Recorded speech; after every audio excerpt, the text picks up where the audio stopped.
Hello again, Struckweb. Today I will be back to playing some Torchlight Frontiers as the past few days. And just letting you know, guys, tomorrow I will be probably streaming Age of Wonders. And this is the new Age of Wonders, Age of Wonders Planet for the sci-fi version. Okay, let me see why I'm not getting the video. The Torchlight Frontier video showing up on. Let me quickly hide it in. Oh, actually, yeah, there we go. It's here.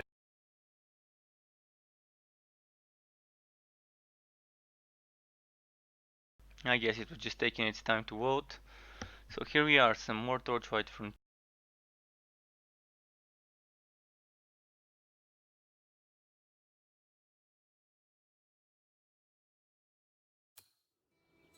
Again, as usual, I'll start with a bit of leveling up on the real master.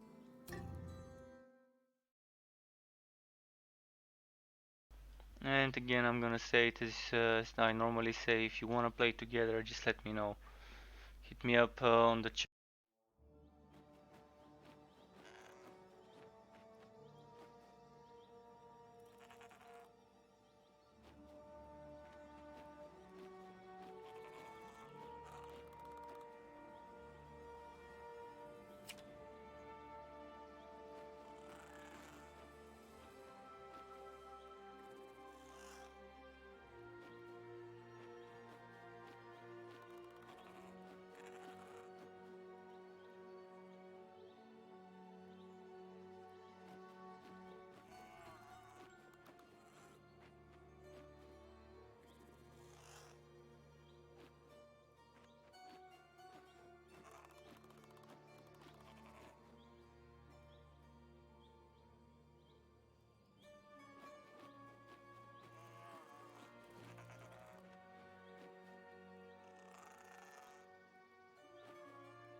Okay, I've just posted on Discord that I'm live.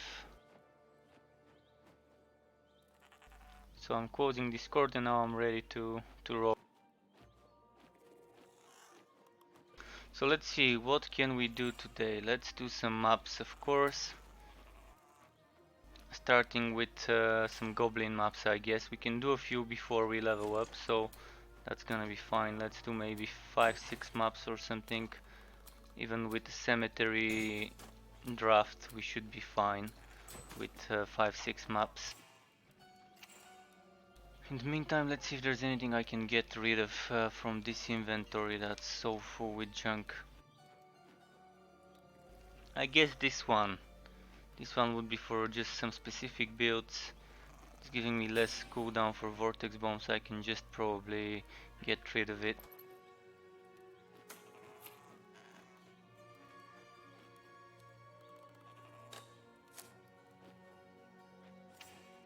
Okay, let's go.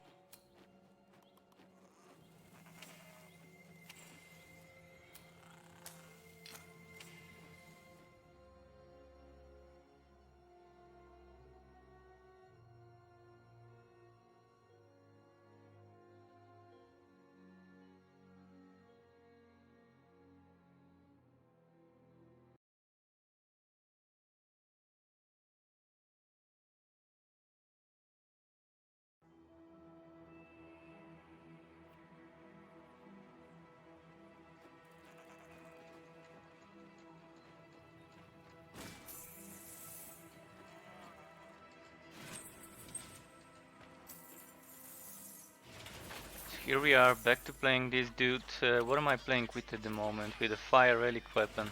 One I'm leveling up, so nice.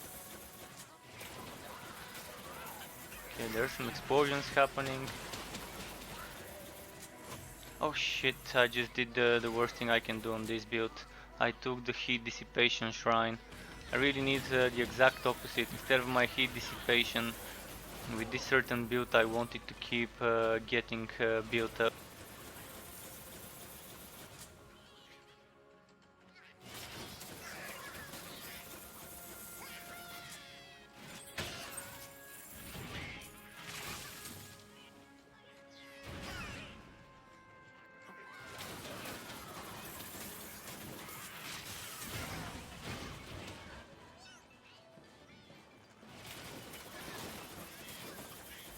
So those explosions.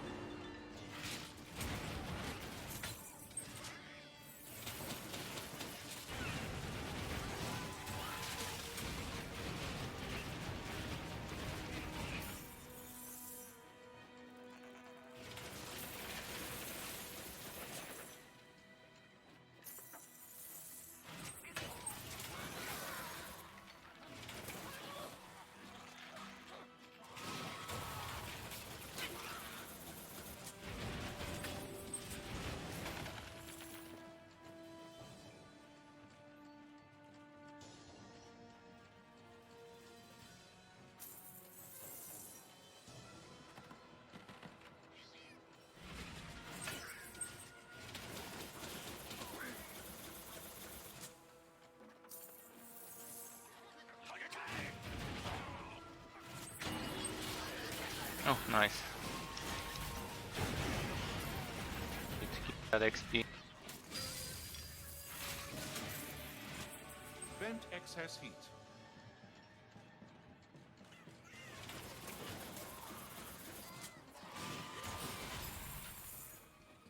Alright, relic weapon power level up.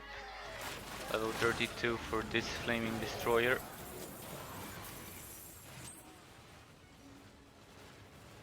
Did we get them all here? Oh, there's a chest.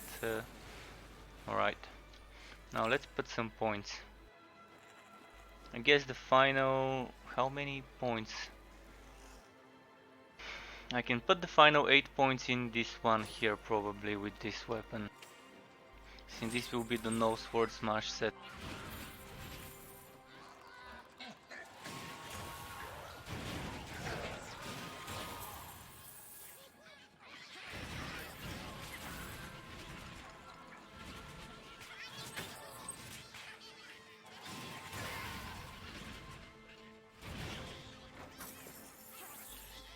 Let's just dart those. Oh, didn't go where I wanted it to.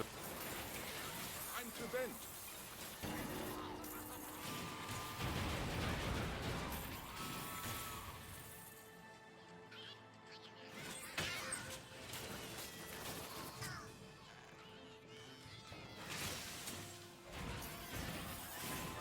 Oh, a legendary cannon. Nice. Wanna see this one. I don't get cannons that often in regards to legend. So this one I probably would just keep because I don't have it yet, but the stats are not what I would want to be seeing. They are far from what I would like to see, but anyways, it's still not a bad one, having some extra legendaries I've never seen.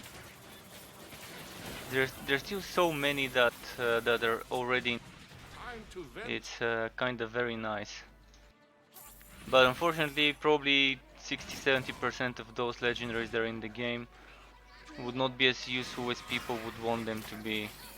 Because they don't have like fixed mods, or if they do have the most useful at the moment, some of them.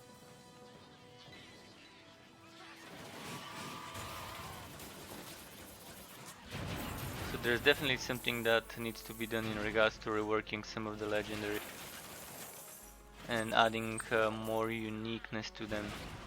Something that really makes them stand out. Blue items.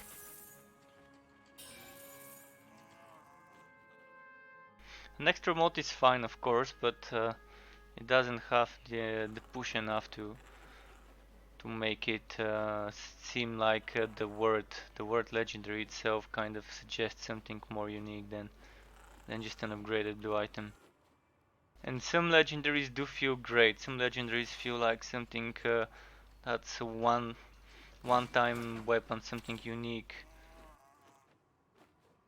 For example, this one, the Cinderblade. It is very similar to the Tenderizer. In this aspect, it's not that much unique. There is the Tenderizer. You can see kind of exactly the same mods. Crit chance versus burn duration. So maybe the sword should have something to make it stand out from the Tenderizer, or the Tenderizer should have something to make it stand out. Also, when I think of Tenderizer, I'm imagining a bleeding weapon. I'm imagining something like a one-handed mace. proper one-handed mace that Vent heat to use more skills. hammer, like a cooking hammer that tenderizes steaks and stuff.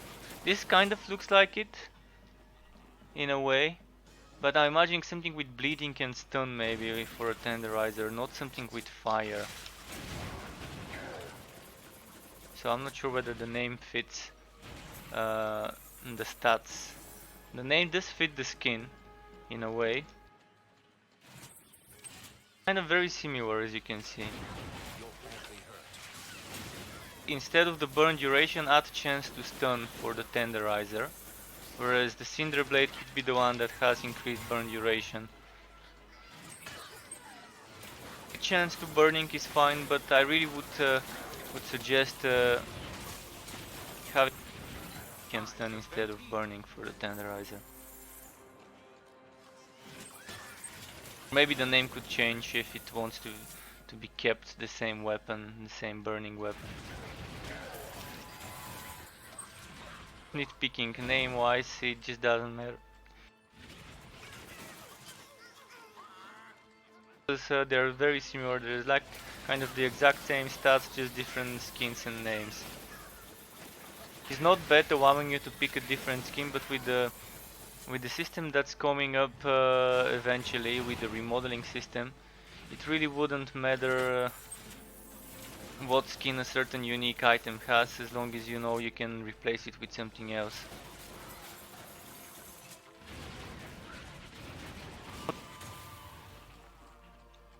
Much need for having the exact same stats on different uniques to allow for playing with the exact same stats with different skins, because you'll be able to apply any skin on anything. Time to vent heat.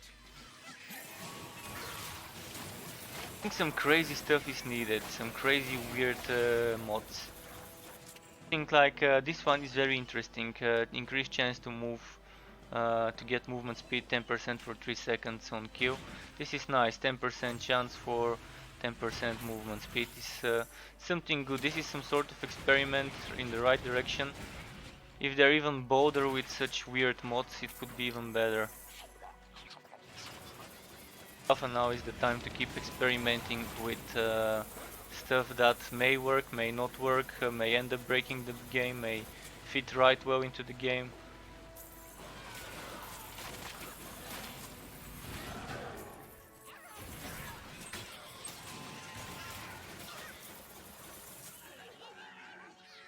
Yeah, I'm gonna get this level up, probably a few more maps, 3-4 maps maximum. If it's maps like this one that give a lot of XP, it wouldn't take more than 2 more.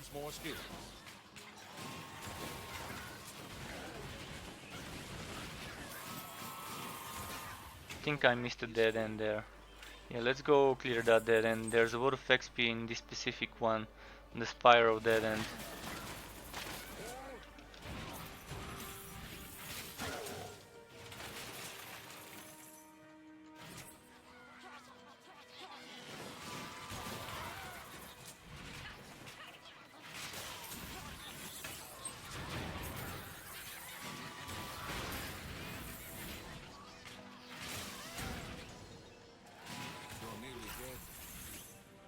That almost got me. Like I've missed the shrine. Oh, it's just fire defense. Okay. Still better than...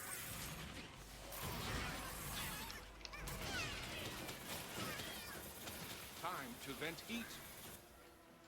Right, let's move on towards the boss fight now. Just... let's see.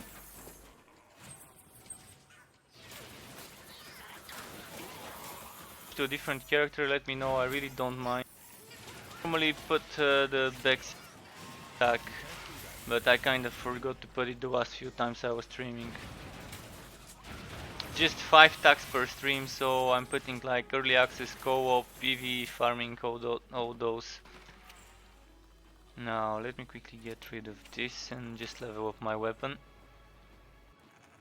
More chance for fireballs.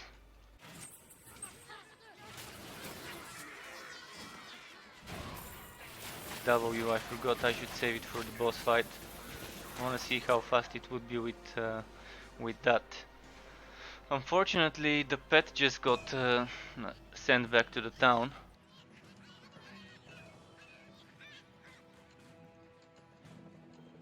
And it's a fire resistant boss.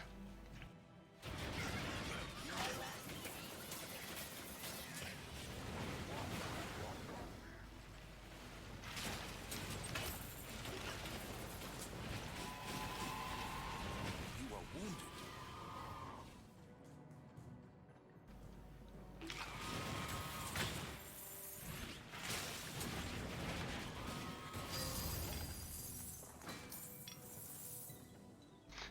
This hit hard though. This hit hard. With a few pushes back, it's fine. Now let's start the next map right away. I'm not gonna go to the town. I'm just gonna start from here. Oh, don't tell me I just lost the map because of this glitch. This is annoying.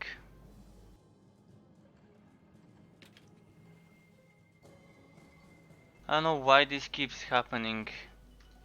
Not being able to enter into my maps. Now if I revoke, probably some of the items would be lost. Let's see, I had cover and pet tag. I'm gonna go to character select, rip my 500 gold. Now let's see if some of the items got rollbacks. Every time this happens to me, I lose some of the last items looted. And the thing is, I don't know what's causing it, so I can't even report it properly. Causes it, I would have reported it by now. The other day, 3 or 4 maps in a row, this kept happening until I restarted the game. And each time I kept losing items. You see, before I had a choker, a blue choker, and I had a green pet tag here. Now they're gone. So that's a rollback. So the only thing I can do to fix it is to exit the game and to restart.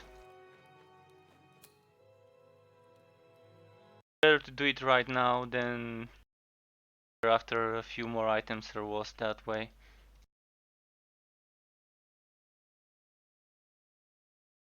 For the game to restart and see how it goes.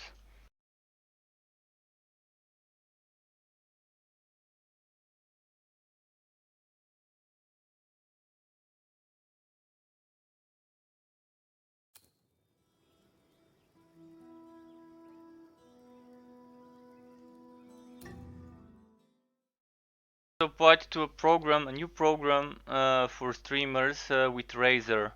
So I've applied with it. It's just allowing streamers to, I think, promote Razer products and maybe earn some percentages of whatever gets sold via affiliate links. So if I do get properly approved and so on, I probably would be putting some links under my streams. Hopefully that's not too intrusive, but if you think it's intrusive and if you don't like it, let me know. Any feedback helps. As long as the viewers are enjoying it, then it should be fine.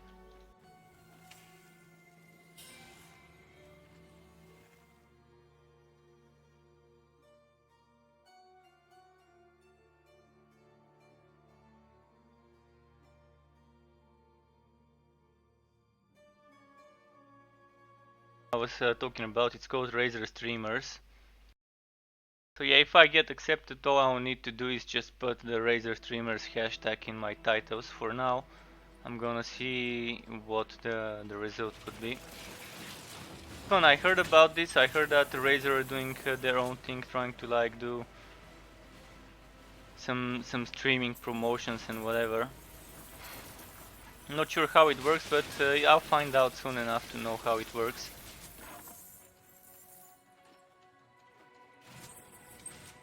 Assuming is they would probably ask me to put a banner under my stream description, title or whatever.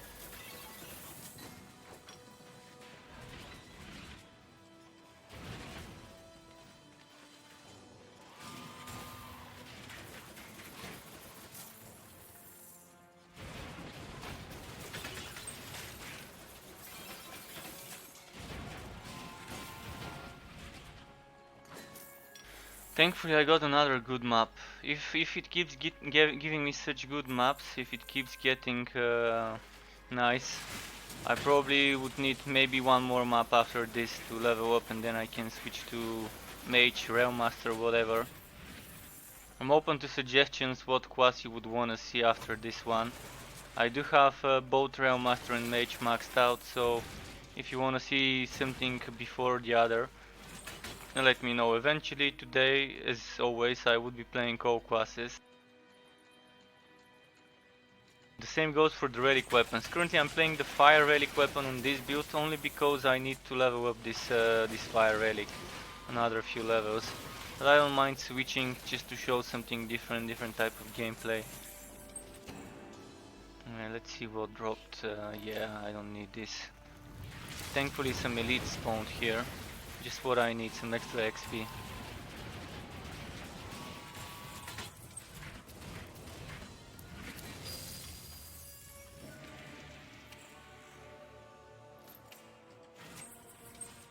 Yeah, I've also been noticing, like other people, that fear started dropping way more often than before. Currently the game really doesn't have the needed difficulty to make fear a viable choice. Most builds really won't benefit much from fearing enemies, and it would actually end up being slower to kill the enemies if you fear them with most builds. Probably later, if they make the game a bit harder overall, you would want to benefit from the fear, but currently it just seems to be a bit of a nuisance when you get the enemies feared and they try to run away from your hits.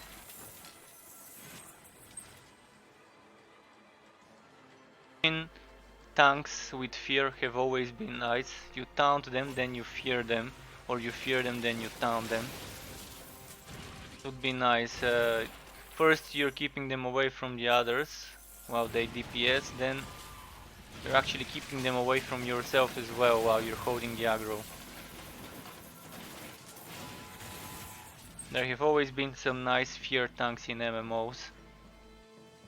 Currently in this game we don't have a class that actually taunts. We have something that's close to it with text bomb. You can just push the enemies towards yourself. But since almost every skill can 1, 2, 3 shot in this game, moment fear, as I said, is kind of Time to vent heat. not unnecessary, but a bit bothersome when you have things that fear enemies.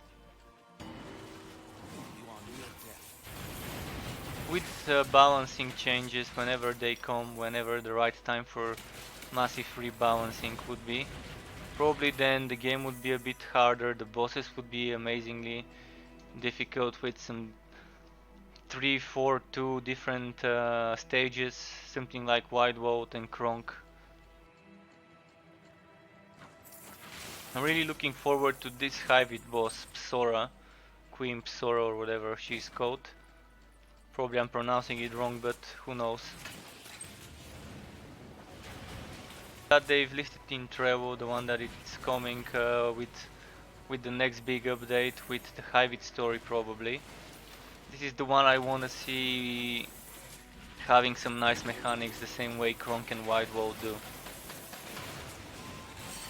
And as I said, I won't be streaming Torchlight, I will be streaming a bit of Age of Wonders, Planetfall.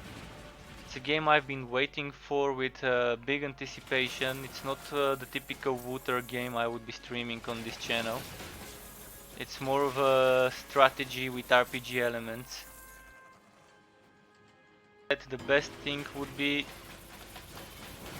to call it a mixture between Heroes and Civilization. What Age of Wonders is, a mixture between Heroes of Might and Magic and Civilization, but this is the sci-fi take on it. You have the 4X, but you have also the RPG tactical combat kind of elements of Wonders 2, I think was more... I think Age of Wonders 2 was closer to Heroes of Might and Magic, whereas Age of Wonders 3 was closer to Civilization. I personally liked Age of Wonders more than 3. and I'm hoping that the Planet 4 version would be kind of closer to the old version.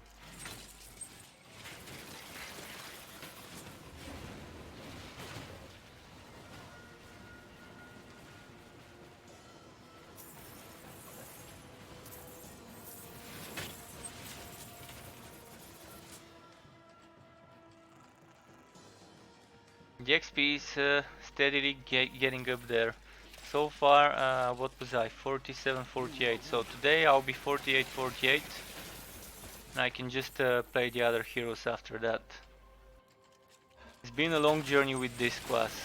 Actually even stopped leveling and playing the game after update 6 and seeing how slow the XP is and how discouraging it was. But now I'm just doing the maps, not much bothering about the XP, knowing that eventually it will be done. Vent heat to use more skills. And I'm kinda focusing on the farming aspects and on the build testing aspects of the game.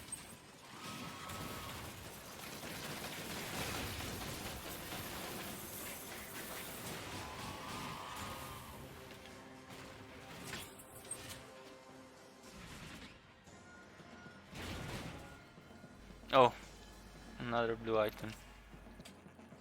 He's been very generous with some of the blue items. I keep finding myself in need to delete something. I guess it's time to delete this Great Blade.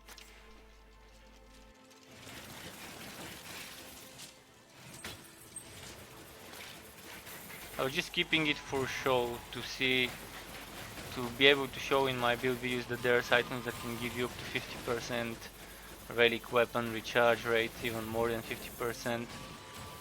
Legendary would have 70 or 75 in there.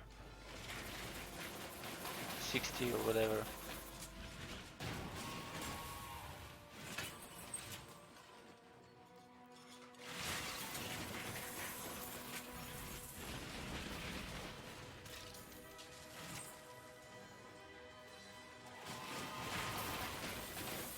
Many people actually have been moving to Mixer, I've noticed. Another streamer that streams ARPGs, that usually streams on West Coast times, usually when I'm sleeping, so I'm actually out hosting him on Twitch. Black Bart TX, TX is for Texas. So out hosting him, and I just got a message today from him that he's moving to Mixer in light of the recent events of Ninja, the famous streamer, moving on to Mixer. Twitch streamers are also doing the same, but I don't see a reason why not to be on multiple platforms when you don't have partnership or deal with some certain platform.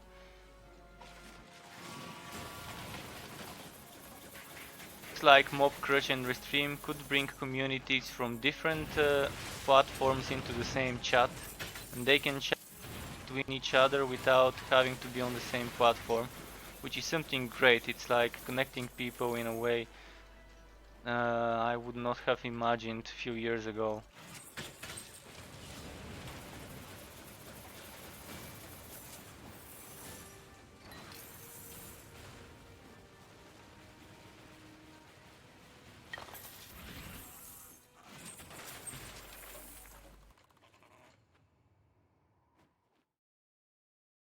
Each other's messages, although probably with delay, because it would be on the screen, it won't be in between their chats. Pet here, where's my pet? Come on pet, I want my crit buff. Actually, before killing this boss, there's something else I like to do on this map. I like killing those minions here for extra XP. No rush to kill him. Bring him back to the grave he crawled out from.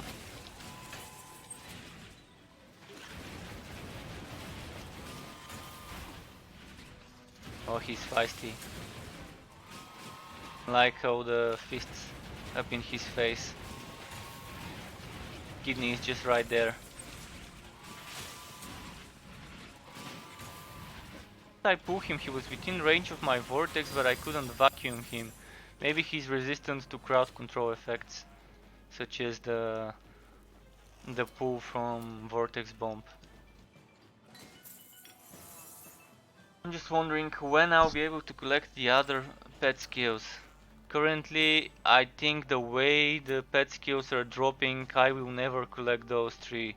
Actually, I don't even care about Defender, I just want Screeching Stun and Healing Friendship.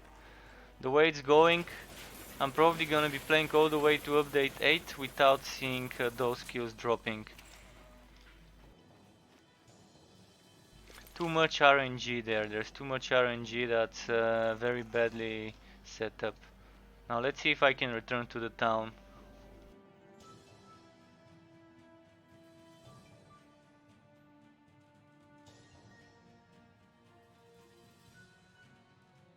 I do send feedback when I think something is tilted towards dropping something else. This skill system tilted towards dropping the same 3 or 4 skills all the time. I have sent a lot of feedback, well not a lot, but enough feedback for that. Now off to the next map, probably the final map for this class for today. I mean I can't come back to playing this class later if someone wants to see it in action.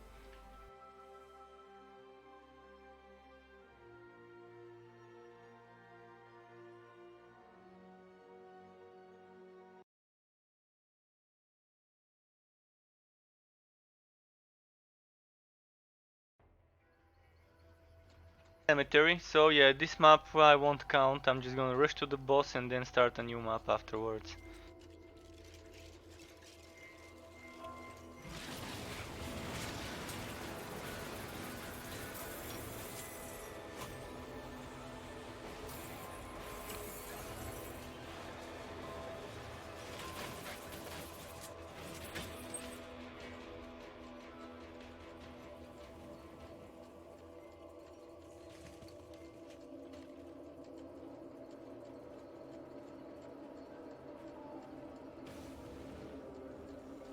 Wrong move.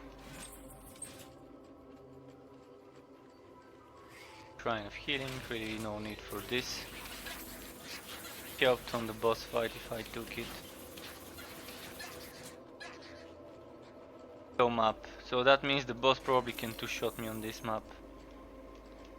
I'm not sure about 1-shotting, but 2-shotting is probably quite possible when the map is lethal.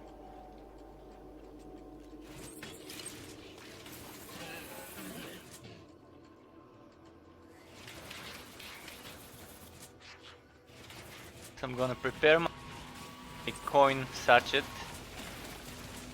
in case I end up dying and have to pay 10% of my money.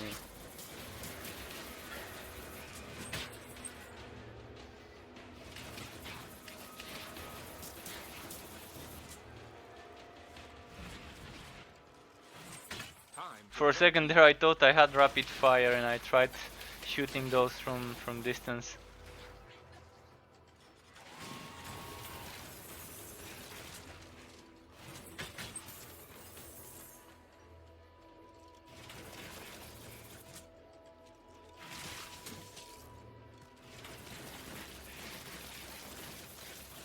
So the way the XP is right over there at 99.9%, I'm assuming boss fight should be more than enough to get that level. For an elite enemy if we encounter one.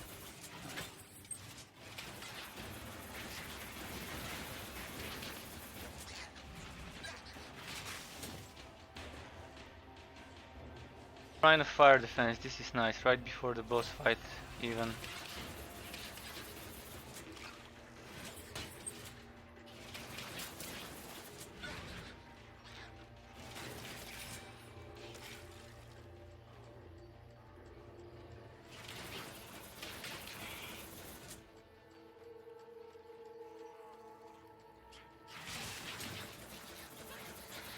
Pins on the forge go round and round. You're nearly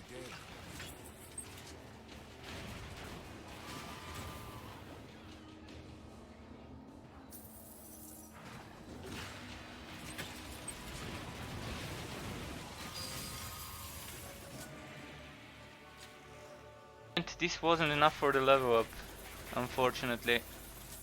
Even though it's been at 99.99 or whatever. So this is something else that would be nice to have some more transparency about some of the numbers like HP and stuff, XP. I'd like to see how much my HP is toggle, like an option to toggle HP numbers or percentages, ideally numbers instead of percentages or both. And a number that tells me the steam, mana, etc. numbers as well, and something here, even if I just have to hover the mouse for a to text box to appear. Already sent feedback about this, but maybe I can do it again.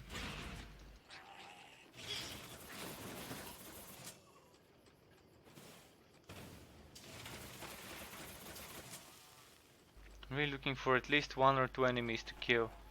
Come on, just a few. Okay, next map. Guess we couldn't get Wookie to level up with this map.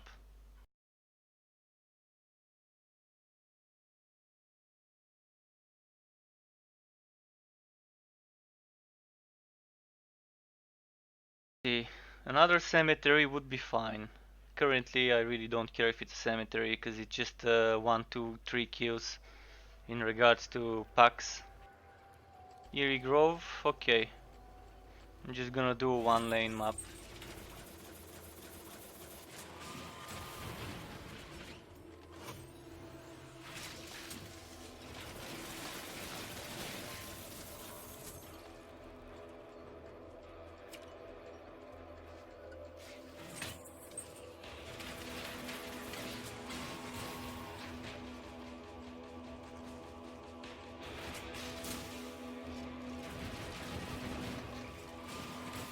Frontier level increased.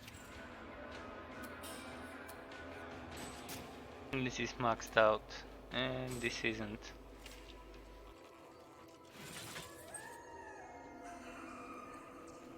I'm gonna rush to the boss now, I'm not gonna go the second lane.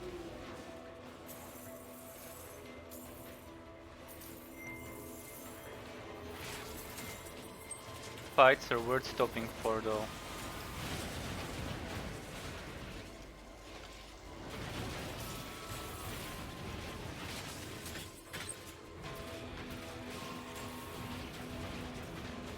You are wounded.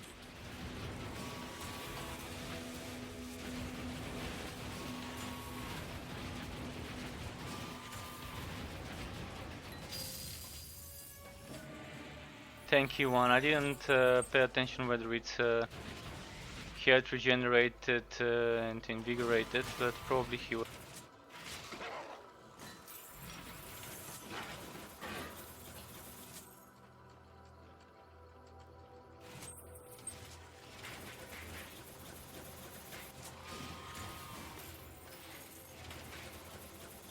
Fire resistant map, kind of fighting with fire here. Literally fighting fire with fire. Fire elemental enemies with fire elemental weapons.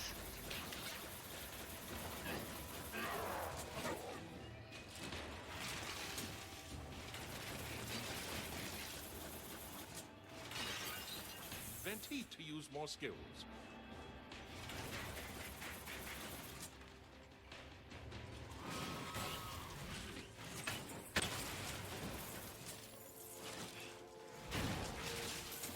Fuck, I can't move. Oh shit, I'm gonna have to type unstuck.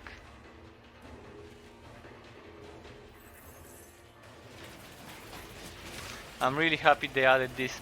This really was needed. It really was needed, especially during an alpha. You end up getting stuck inside geodata, inside different environments, and having unstuck command is great. The only thing we could do is exit through a portal and try to return, but when the portals to return don't work, then it's kind of messy.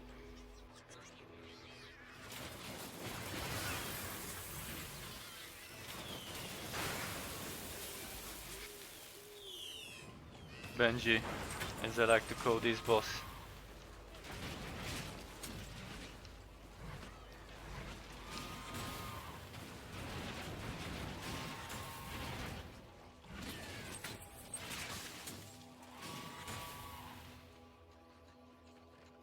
Keeps running, look at him.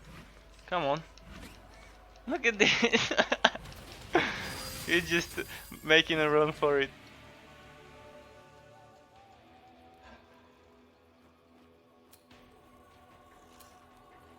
Chato, feel free.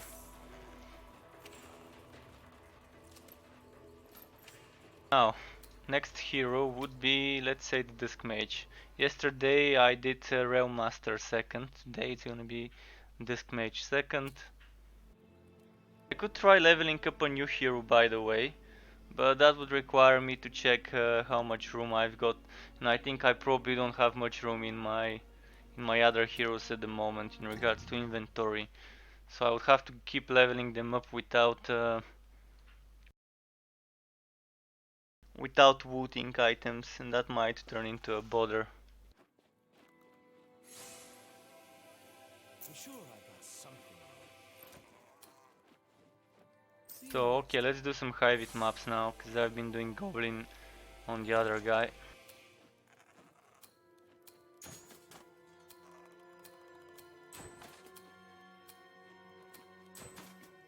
Three high vid, one Goblin. 4 maps.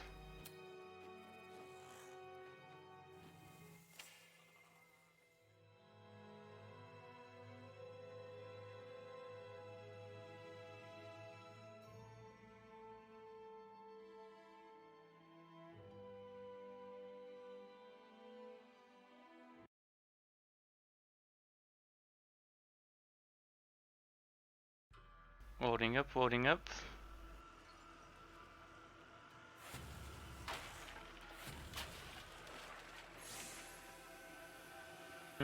What's this shrine? Shrine of Haste. Well, alright, let's do a map backwards.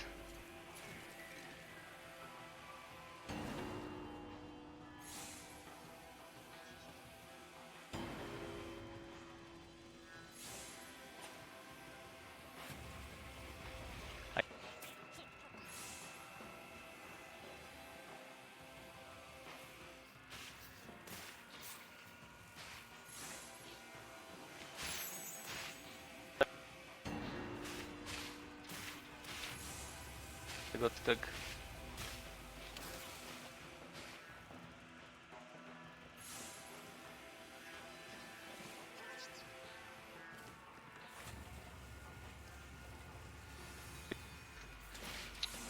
Yeah.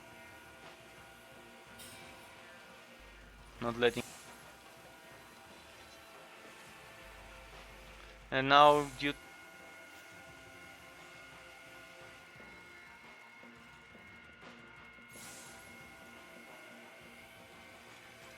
where the portal spawns. Seems to be spawned and I can just go and smash stuff.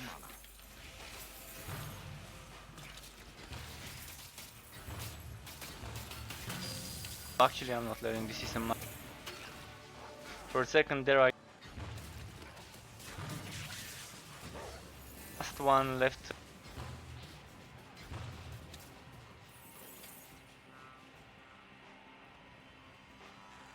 We've got everything to spawn.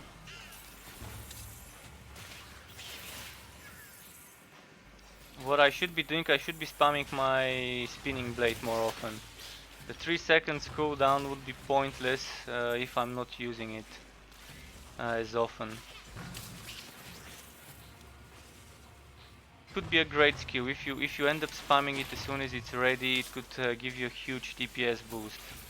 Because of the range, the AoE, the bleed.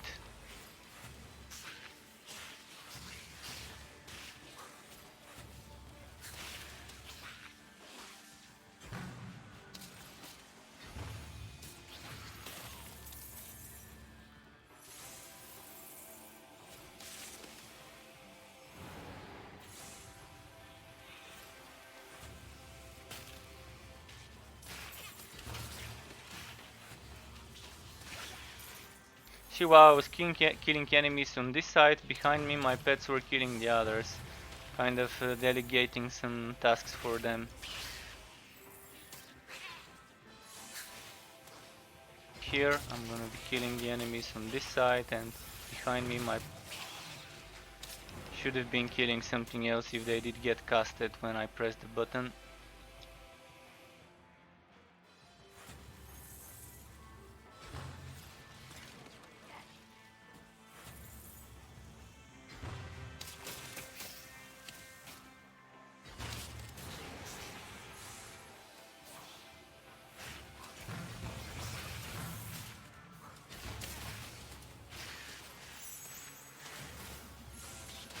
Me.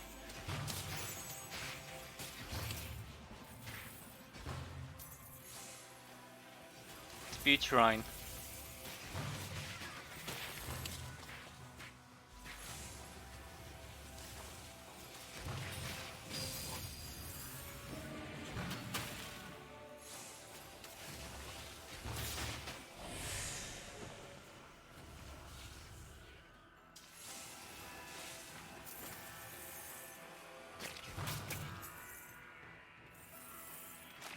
You are overloaded.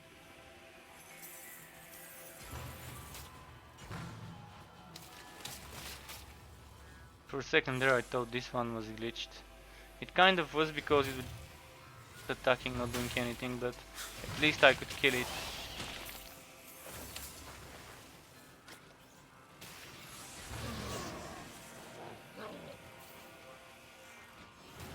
Okay, here I can.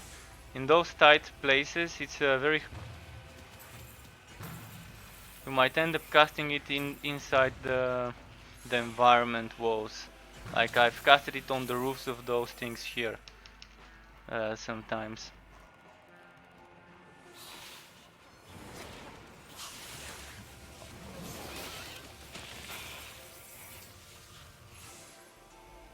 Okay. Right, I'm just gonna jump right into the next map. Here goes.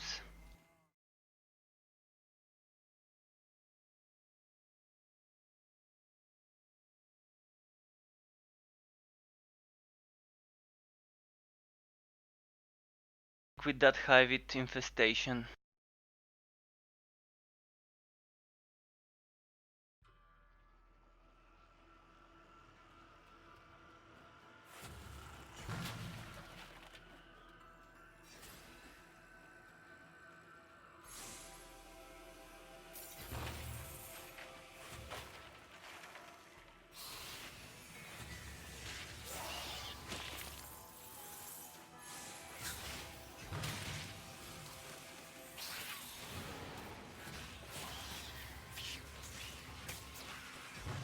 Playing a bit.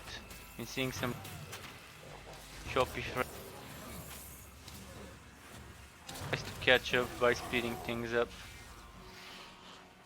I'm sure it's not just me.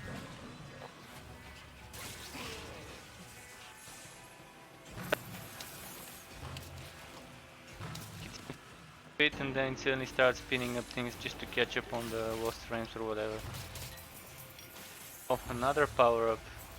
See, if I was leveling up a relic weapon now, already 2 levels. You need more mana. Like Hivit, there are so many enemies per meter, especially in those maps. The XP just keeps going up and up and up if you're leveling.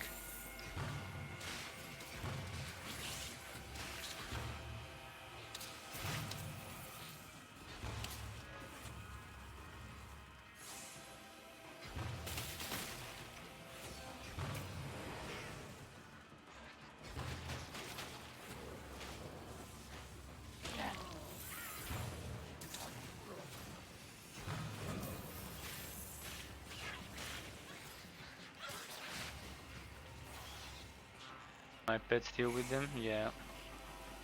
Good pets. Let's do the same again. My pets would stay here and I'm gonna deal with those elites.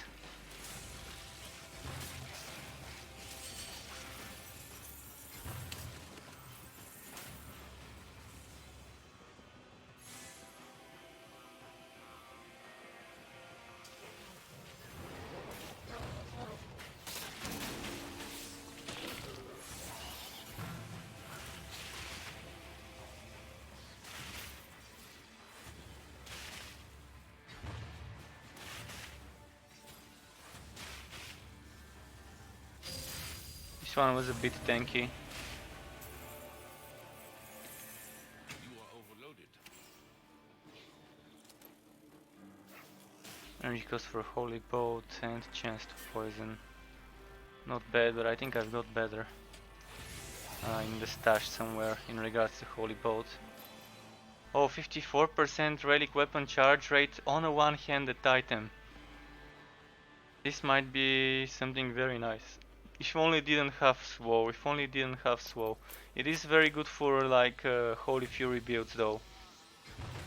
The chance to Swow for a Holy Fury build like this one that doesn't use Dark Spears as an active skill would be you can extra, how much is it? Immobilize. Oh, that's not swowing, it's immobilize, even better. So you're swowing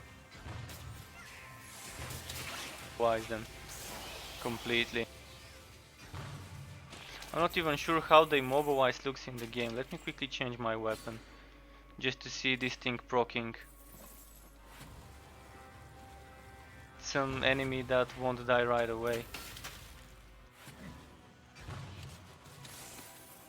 Try and find an elite. I do want to see what the immobilize looks like. I think it was some white webs, spider webs coming from the ground and enveloping the enemy. So this one seems immobilized, or maybe it was swowed. Immobilized, and just get him away from the shock.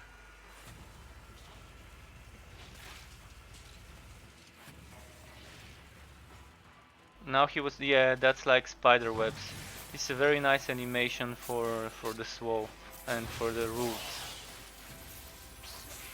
The swow is obvious because the enemy moves swow, so that's fine. But the immobilize is those little white spiders. Spider webs or whatever.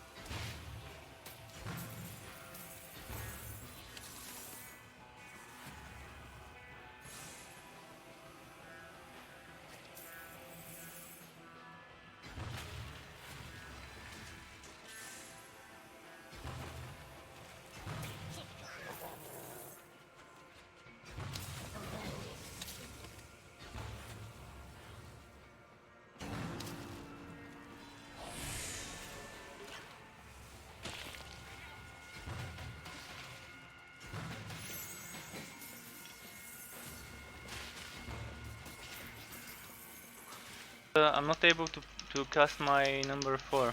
Come on, I'm pressing it, nothing's happening. Come on. I'm gonna try again. And look at it, my cursor was here, it cast them here. This is something that happens mostly on the Hivit frontier. I think the Hivit walls have some invisible boundaries, and the cursor somehow ends up pointing towards those invisible bounds or whatever, and that's why it casts it in weird places. I can't see another reasonable explanation. Mostly in the cavern in the Cave of Secrets, which lay out with slightly different things. The other one goes 3 ways.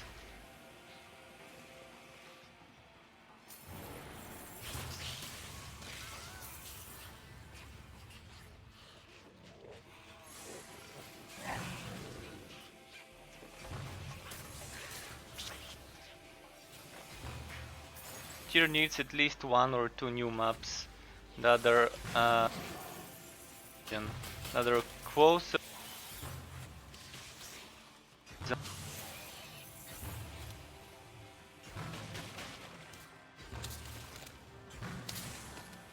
Chamber of what was it? Chamber of Secrets? Curse chambers. We do have curse chambers. Fine, but we need something more similar to curse chambers.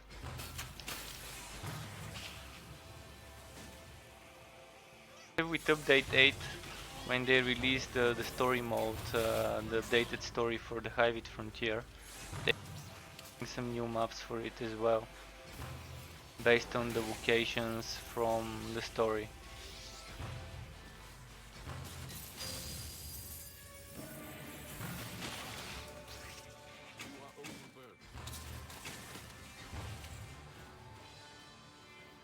Chance to shock. Oh, my pet's full. That's not a good thing. I'm gonna have to delete some items.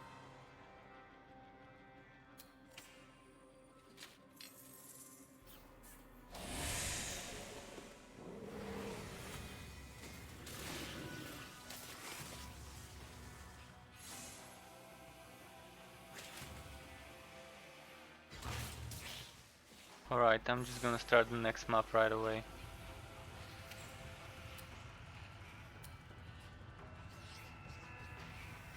Starting the goblin map by accident instead of the Hivit. And now some of those items would be lost. This is another rollback.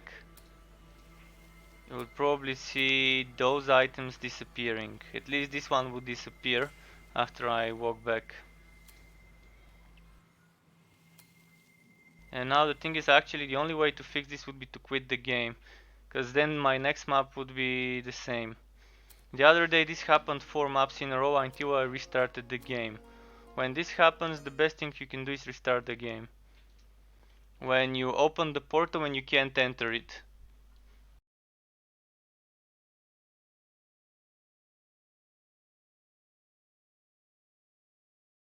You can probably fix it by just going to the character selection, but this will fix it just for a map. Then as soon as you start the next map you would have to do the same.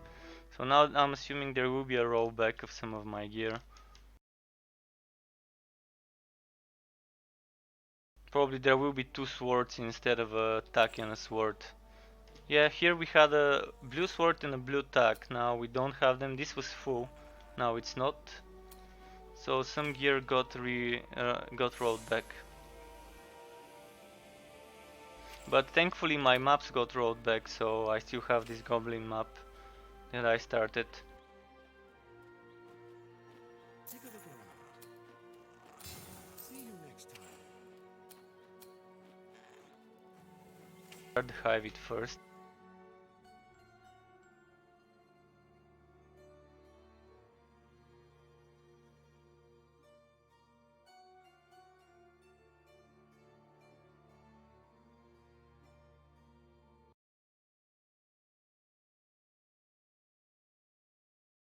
Few minutes of my previous map got rolled back. Not too much, not something serious. I didn't win any legendary.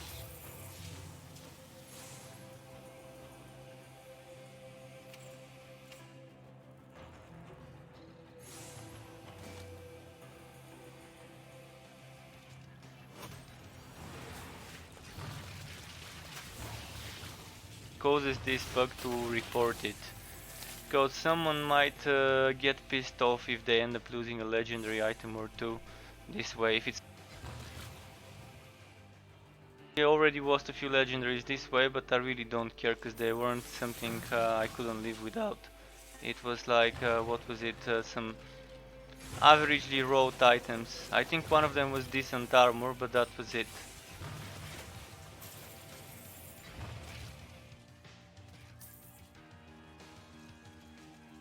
For me, currently, the more wood I get, the worse the situation gets.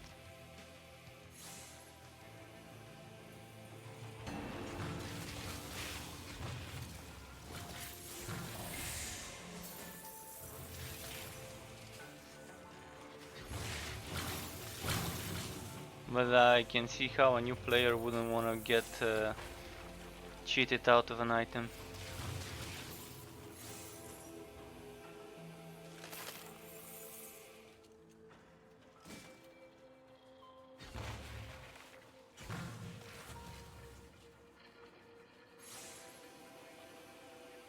And the bad thing about it, about these glitches, it's happening right after a restart sometimes as well, on the first map. So it doesn't have to be map within a map, as I call it a mapception. At first I thought it only happens when you do the mapception kind of spawning, but it seems that's not the case.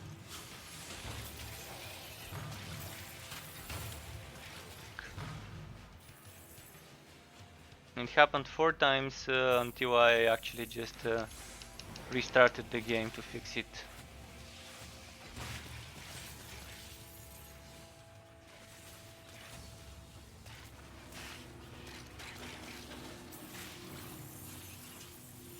stacking Cody's bleeding in shock.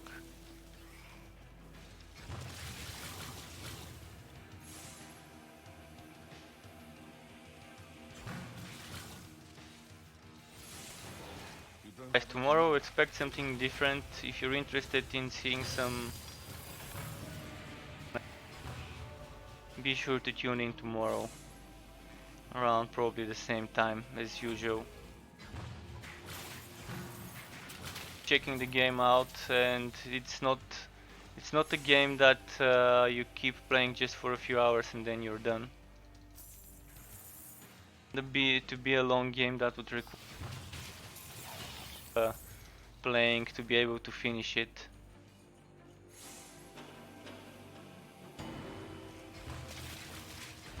For figure out how many hours it would take for the whole campaign, probably tens of hours. We're just gonna play some. I could keep it kind of not too long per map.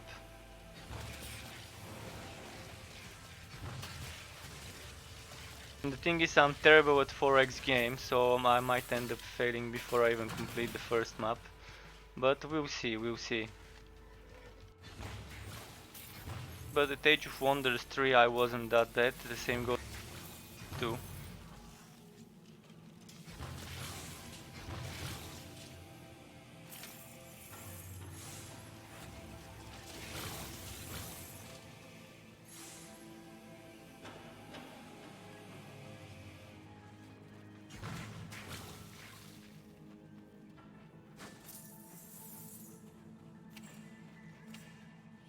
I'm also on the lookout for new Wooter games to play every.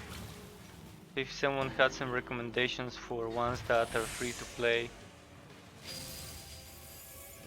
do let me know.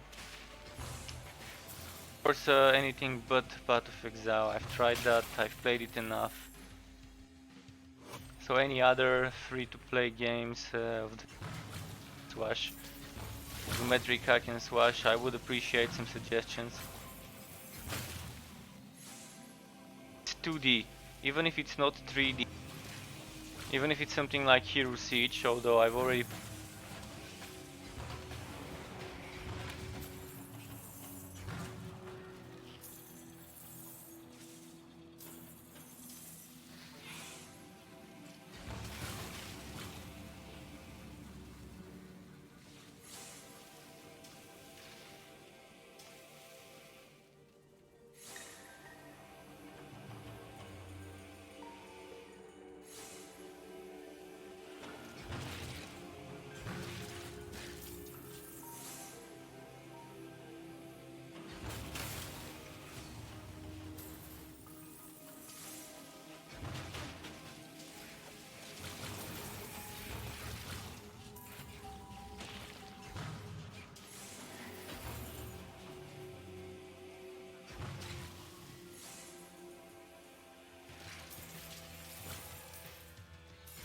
Nice, more elites. Another Goblin map, and then I'm gonna play a bit on the Realm Master.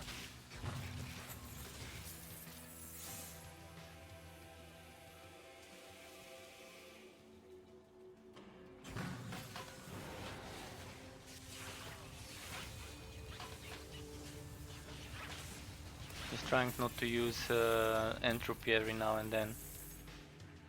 It's a bit of an easy mode when I use it.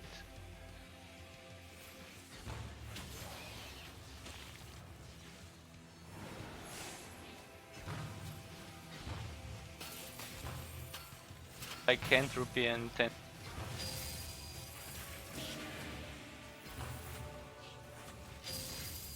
bit more challenging than it currently is.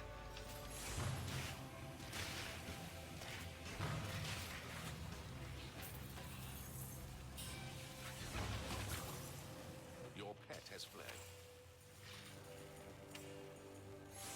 No idea how my pet died, but okay.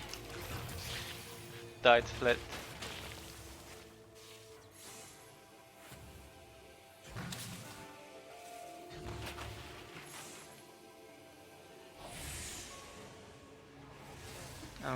my netherlings to kill those.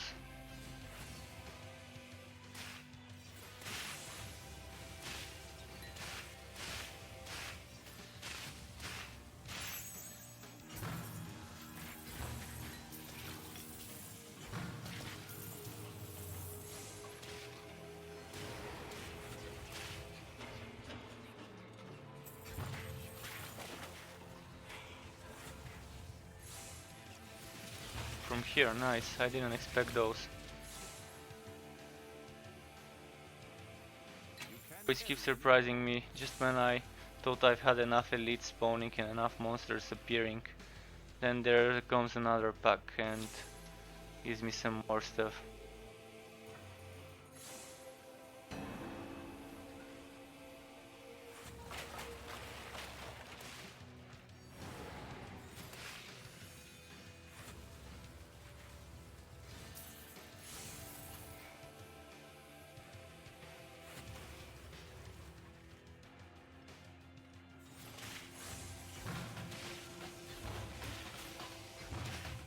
Out for this one, I'm just gonna use soul back. If only consecration was ready. I'm spamming entropy, this guy picking him all the time. So I've long enough for a second netherlings to get spawned. Your pet has returned. Due to see an invigorated regenerates health enemy on a double HP map. Maybe they made it so this mod doesn't appear on double HP map.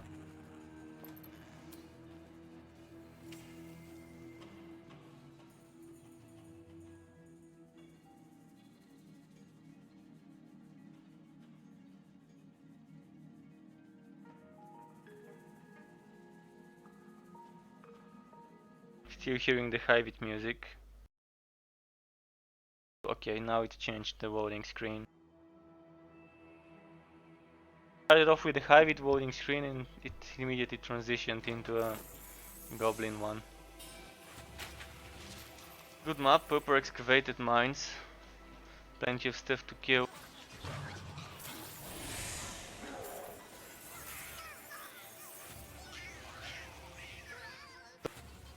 Even though I've got 0 points into blood pools, just a second.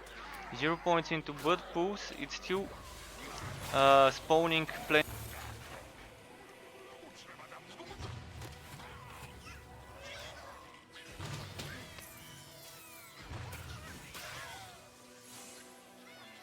The one per one.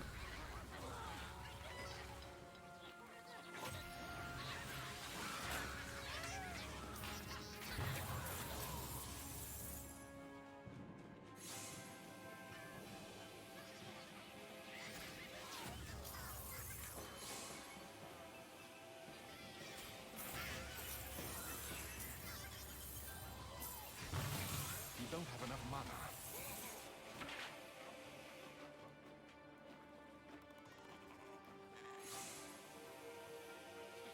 Relic weapon is kind of like choosing a fighter in a fighting game. Kind of reminds me of the choose your destiny line in Mortal Kombat. The old Mortal Kombat.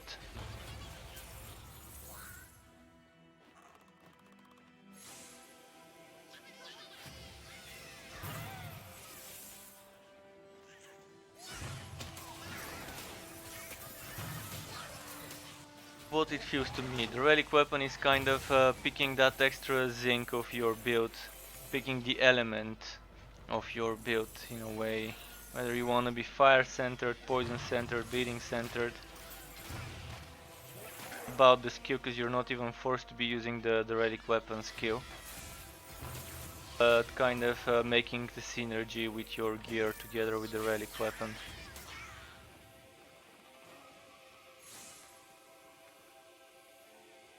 So it's that kind of layer of the build making. Some other games you kind of have to pick different passives that boost certain element. In this case you just pick the correct relic weapon and pick the the version of the active setup or more of a proc passive setup.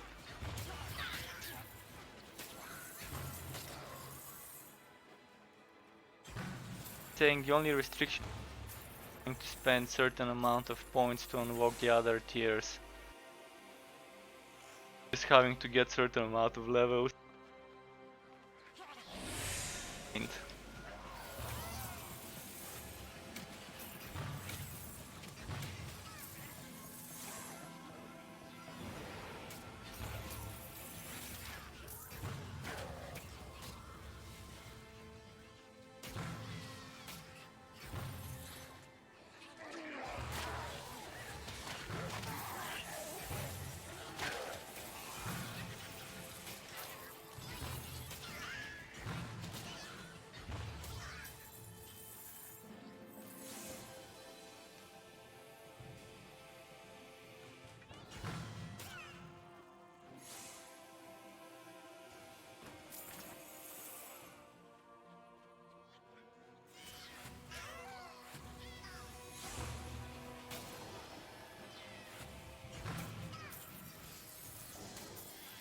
I do think probably a relic weapon that doesn't have an element would also be nice. One that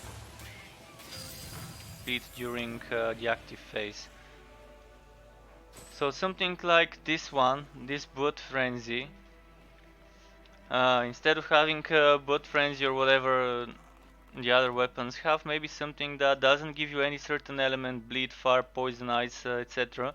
But it gives you some utility stuff like increased casting and attack speed for the duration of the same way you had attack destroyer for the duration of it before. Then you can pick further whether you want to improve the casting or the attack speed, or whether you want to improve something else like maybe some other utility like movement speed for the duration of the weapon. That would be something very nice, having some movement speed So here you can invest points that would allow you to have movement speed instead of health on kill. And here you can just boost the base bonus of the weapon, that would be casting speed. For the other things you can add other utility things that might be nice, such as a chance to reset the cooldowns of all skills, maybe, or an active skill that gives you like what might be nice, maybe a shield around the player is an active skill. Duration, cooldown, or 8-second duration, 15-second cooldown, something like that would be nice. Currently shield is not needed in the game, but later on when things get balanced and things get more difficult, something like that won't be a bad choice. Might try to remember this and write it up later.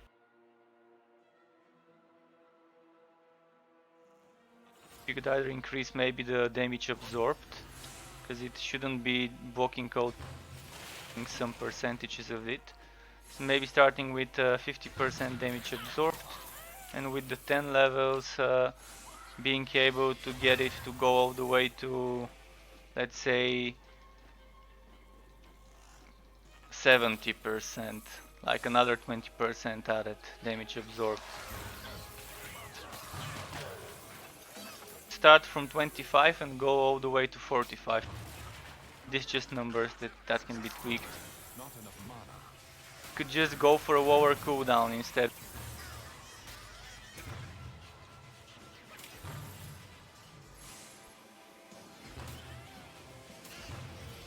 Then what else could we have here instead of on the tier 3?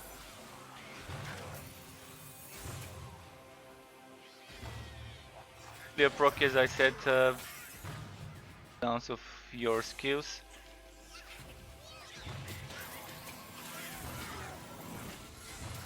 And chance to remove the mana cost of your next skill.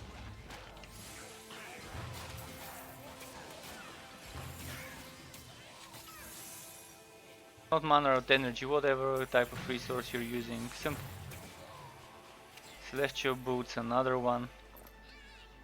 And this one, I think I already have it. I'm gonna wait and see. But I think I already have it for the mage as a model. So I'm probably just gonna sell it.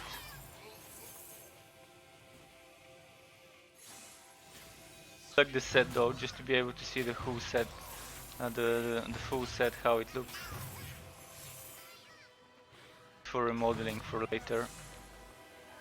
I'm sure I've got the chest, I'm sure I've got the head, and I'm sure I've got the gauntlet.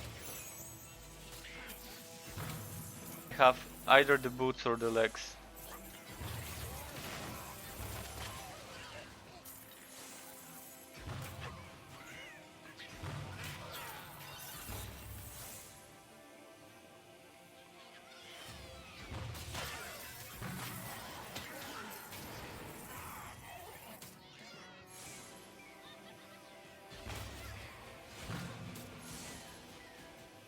Let's let the pet Sysament over there deal with those enemies. That's a great thing about Spiritual in its current shape. Of course I would prefer for Spiritual to follow you around, but currently since it just stays in a single location, you can just use this to your advantage and place Spiritual someplace and let it deal with the enemies there, and you can just deal nearby while paying attention to what the Netherlings are doing.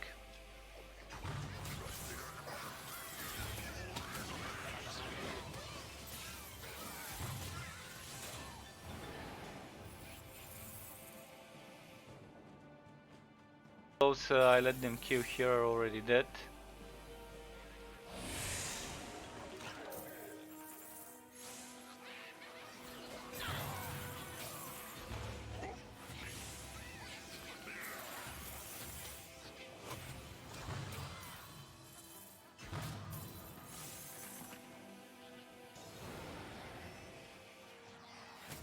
Found them. Okay. Okay, some Netherlings got stuck on the gate.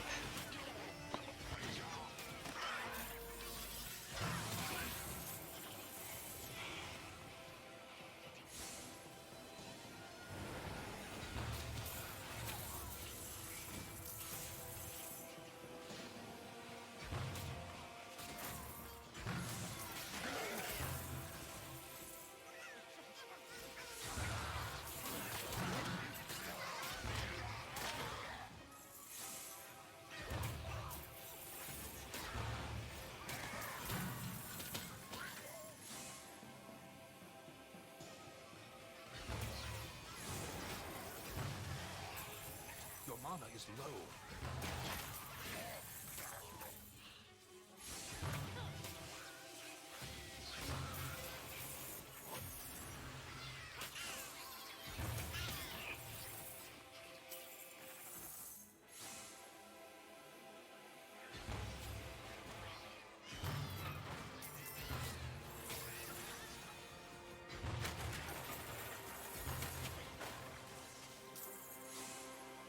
That's a lot of gold. To 22, not bad. Of enemies.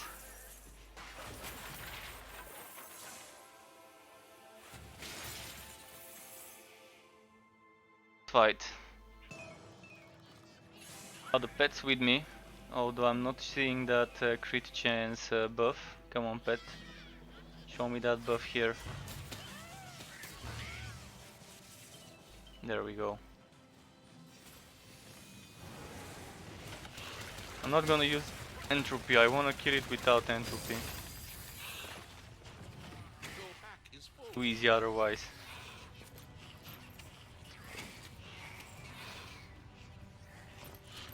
Now what I need to do is I need to go to my fort, so hopefully it will let me.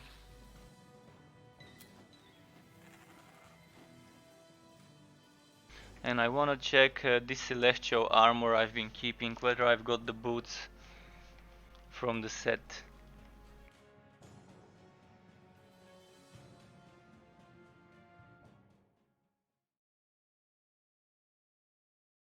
I think one or two pieces of the set, so it's either leg and boots or leg and gauntlets.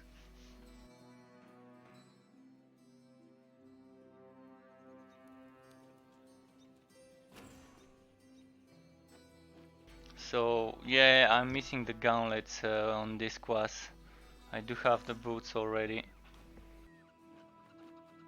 That means I'm just missing shoulders. Hello at struck_TLF. Hello again, Strider6000. Nice to see you again on my Twitch channel. If you wanna play together, let me know, dude. I'm free to team up. I was just about to switch to my Realm Master, but if you need a mage in the team, I can be that. Okay, let's switch. How are you today? Hope you're enjoying the game. I was one of the people who was playing the game, not the one of the people who are still waiting for an invite. Remember correctly. You're one of the people who are still waiting for an invite. Maybe tomorrow there would be a stream, and maybe there would be some keys thrown around in the chat of the official stream. Let's see if there's anything to sell on this dude. Oh, quite a few items. And I'm already almost 5000 gold. I don't like having that much gold. I need to spend it on maps.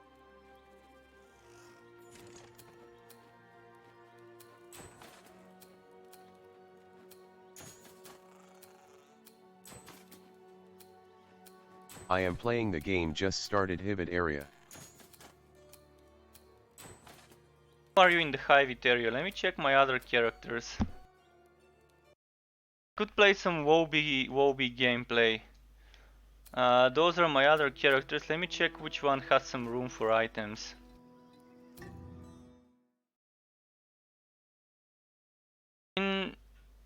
I've been trying to start playing on a new character, but I'm keeping those characters to store items for me.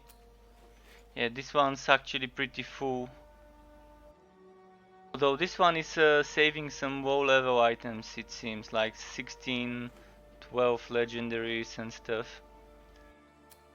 And a lot of pet items, it seems. More low level items. Check my mage then.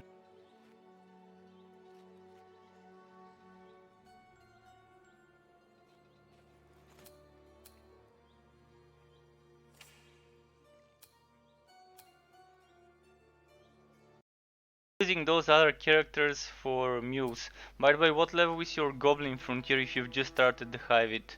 I'm assuming your Goblin is around 10 or so.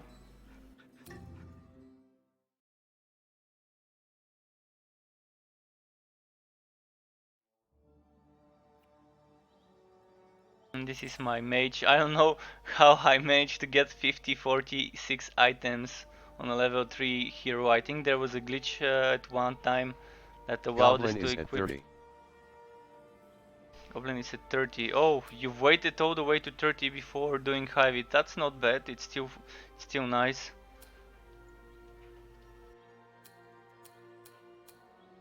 Wondering if I can do Hivit with this dude. Let's see. Oh shit, wrong thing. I wanted to go to the Hivit Frontier just to see if I can access it. I think if you've done Hivit, if you've unlocked the Hivit Frontier on one character, you don't have to do some quests on the next ones to unlock it. Or at least that's how it was for a while. But let's just make sure that's the case. If I can go into the Hivit, I can probably just play some maps with my Woby with you.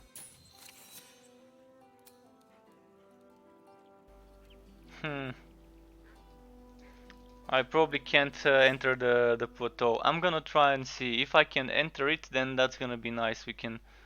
I can help you with my Woby there. Especially if you've just started. Goblin That means is this 30, class. Hivit is 11. Hivit is 11. Oh, that means I'm pretty far away from you now. I still wanna check though. I'm on my high level then. I could come on my high level to help you out with the high vid, but let's see with this guy. Sorry. Yeah, I'm gonna have to walk on. I can walk on the Rail Master. I just wanted to see whether this guy can access the high vid frontier without doing the quests to unlock it. And it seems like it can, because you just unlock it once on the first character, and then all your outs can access it by the looks of it. But looks like it's taking a lot of time to vote, maybe because it's a public zone. Maybe there's a lot of people in it. Frontier level up. This gave me the extra frontier level up.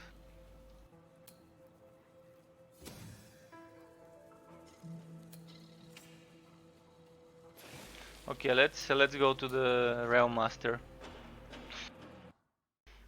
It would give you some extra wood now if you're fighting together. You can invite my character name, not my character name, but my account name.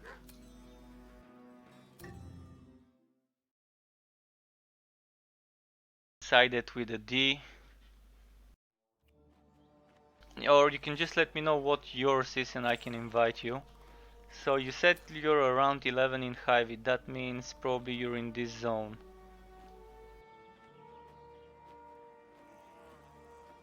You're already in this zone.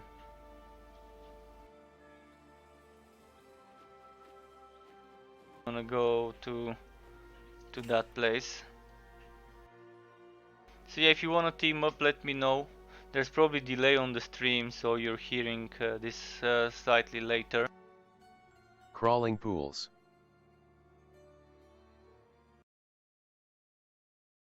Crawling pools, okay, that's nice. Are you gonna invite or should I invite you?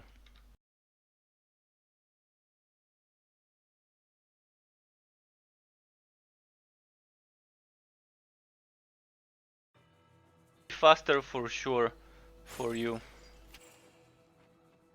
Crawling pools is here. Oh, you're doing the 16 map, nice.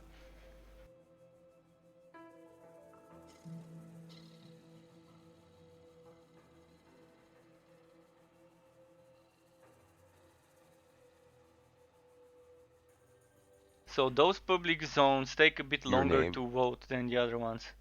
I'm gonna type it.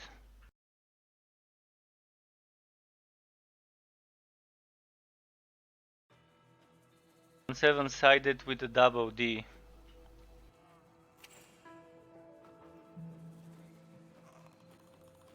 Crawling pools. Was crawling pools the one where the Bane relic item dropped?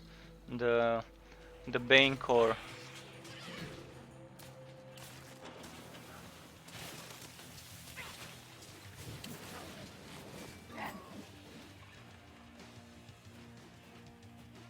Run.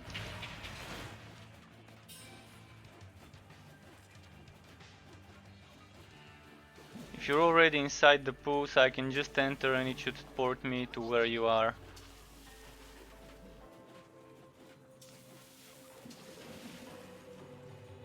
I do have some quests in the Nether Nook, it seems, because it was broken back when I was leveling this character.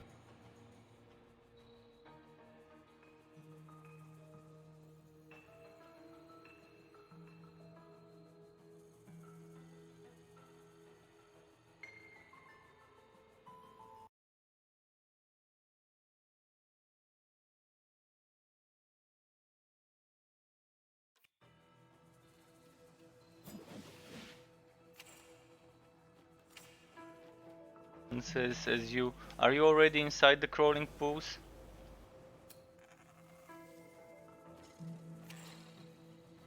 Unfortunately, it's not even telling me where Do you I are. need to be wearing Hibbit gear here? Well, you don't need to be, but it would help. It would Yes. help to have the high with defense.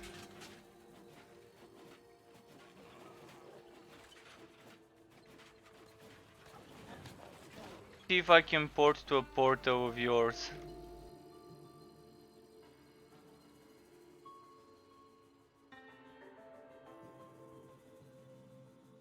Okay. So you're already inside there. Maybe you can open a portal and I can port to it, but I don't know whether it will work that way. You don't need to be wearing heavy gear, but it would help with some defense, especially in the first few levels. Have good goblin gear, you can just wear that until you find some armors and stuff for the other frontier.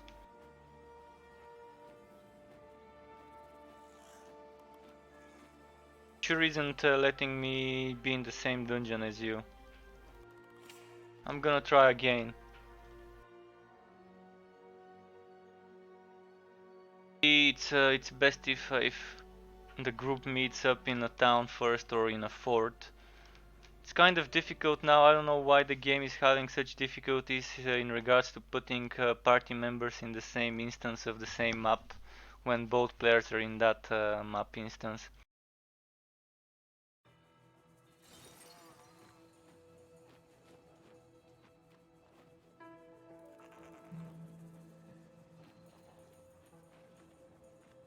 So if you're in the pools, I'm gonna run back there. Hopefully it would allow me to enter the same one you are in. If it doesn't, then I don't know what to do.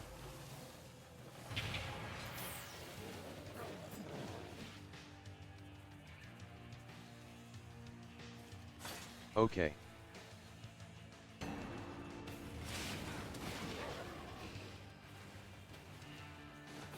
Although if you're level 11 and pushing level 16 maps, you might have some trouble there with some of the enemies. But with me there, probably it should be more than fine.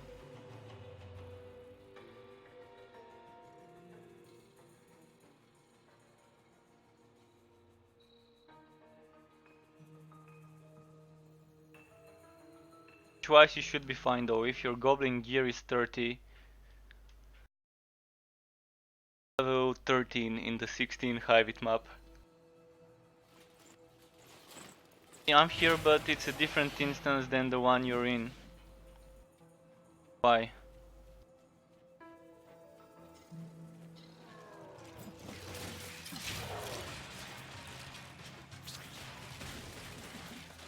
Also use the in-game chat with /P. Ill. Leave. Well, we have to meet in the town then. Let's both go to the town, to the Imperial Outpost, because it keeps just messing with us and placing us in the different instances.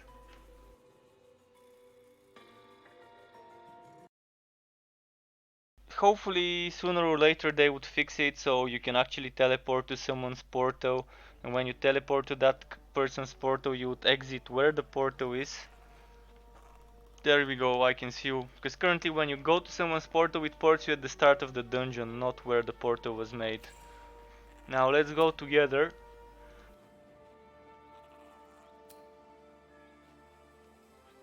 Go to the Bogwood Hollow together and see how it goes.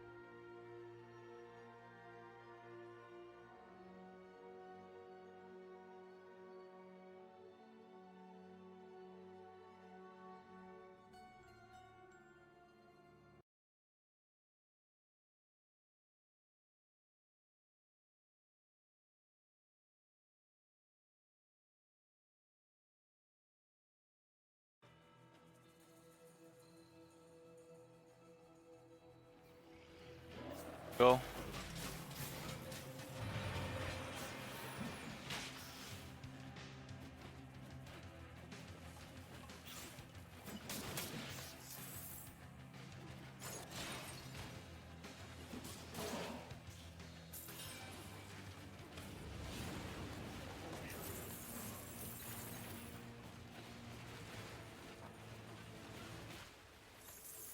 You're also playing with a Railmaster, nice. Not enough endurance.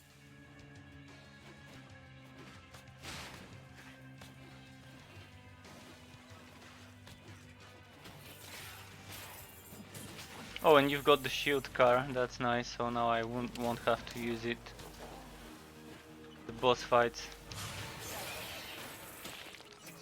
Experimenting with a terrain version that doesn't use two cars, but uses ghost train and one car. Dynamite spamming, more Ghost Train, I guess, with this setup. It's a weird mix, but it's not a bad combo.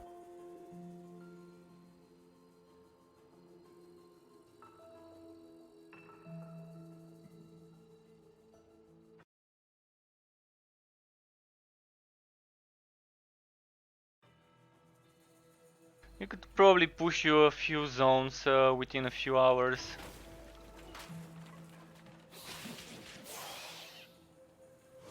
Yep, it's my only character for now. That's nice, that's nice.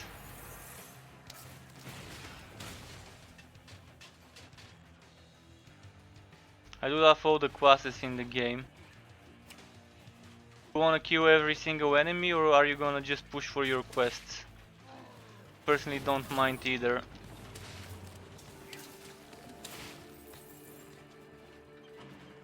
Let's check for some elites.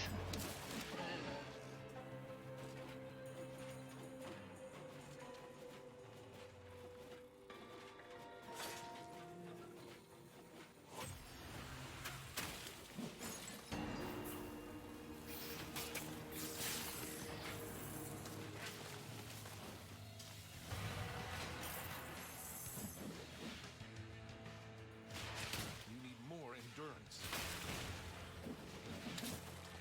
You can see the wood already dropping some blue items every now and then. But yeah, I do like how the wood is stacked when we have 2 people in the party. Or more.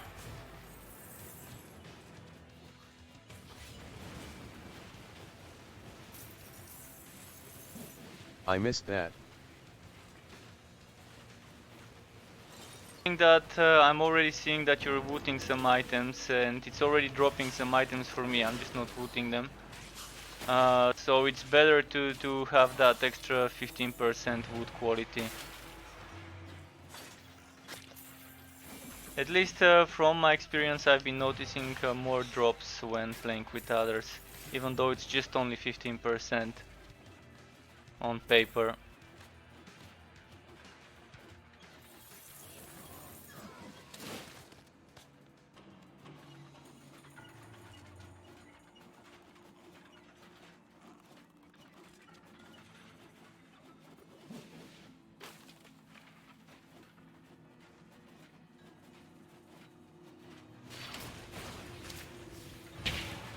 You're exhausted.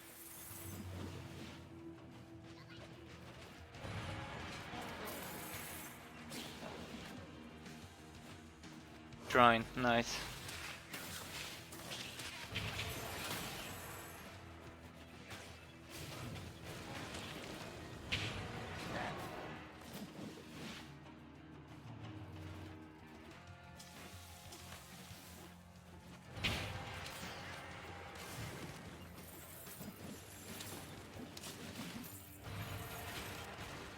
Should be very fast in maps like this one though.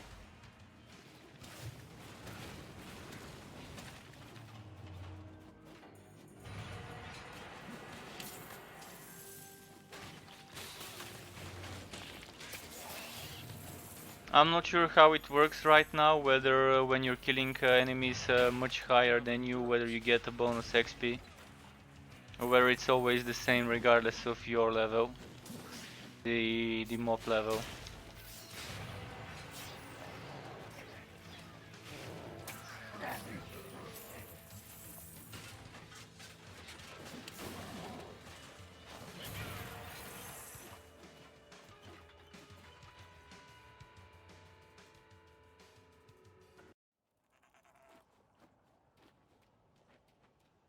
If I get a Bane core, I might just craft myself a new Bane and delete one of my messed up ones, the ones where I screwed up the points.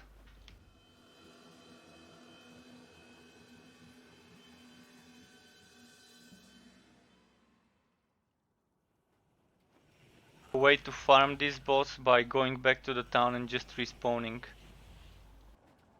When you're... oh, I see you, I already see you here. I'm just gonna wait for you before I go and start the boss, just to make sure you get it.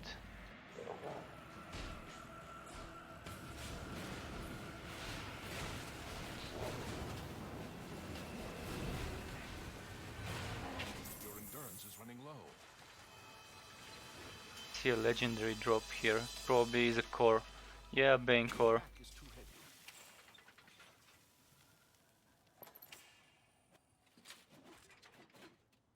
Pet cage. I didn't know there's pet cages in the Torchlight Frontier. That's good to know.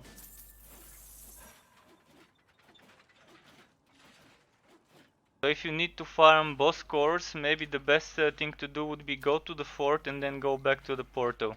If you want, you can try it. I'm not sure whether it works, but I think it would work. Thank you. No worries, dude. Bane core, by the way.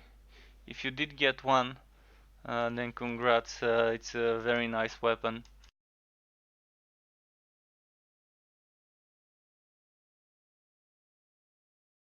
The weapon, it's one map worth of gold. It's 500 gold.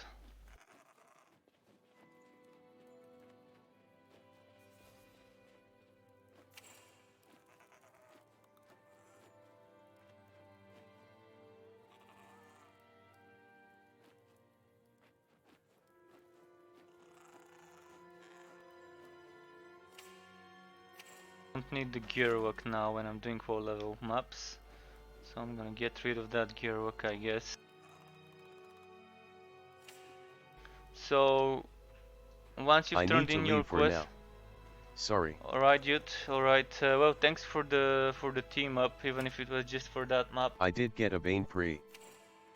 Oh, nice, nice. I'm gonna go and start crafting one right now. By the way, I'm gonna have to delete one of my old Banes.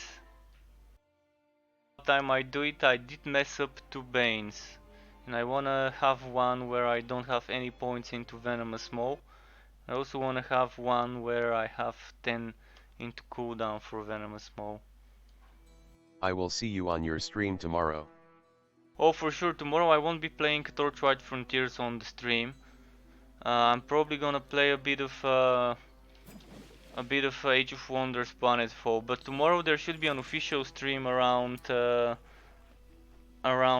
AM PDT. So let's see, which Bane do I want to delete? And also, how do I get rid of oh, there you go, D is for destroy. I want to destroy this one.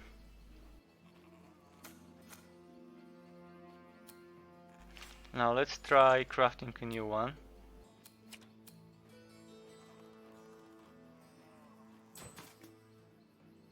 So 12 hours estimated.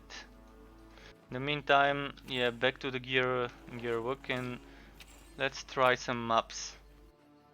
Let me do a goblin map maybe. Gonna go backwards. I will still come watch. Nice, hopefully you would enjoy the game. It's an interesting, fun game, but it's not for everyone, of course. It's a slightly slower paced, or not slightly, maybe very slow paced. It's probably a game you can just play with your mouse without the keyboard even. That's kind of the nature of many 4X games.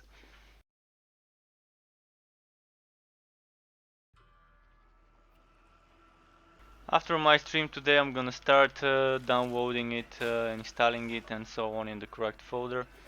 For now, I'm just I saw it right before my stream that that I can already get the game.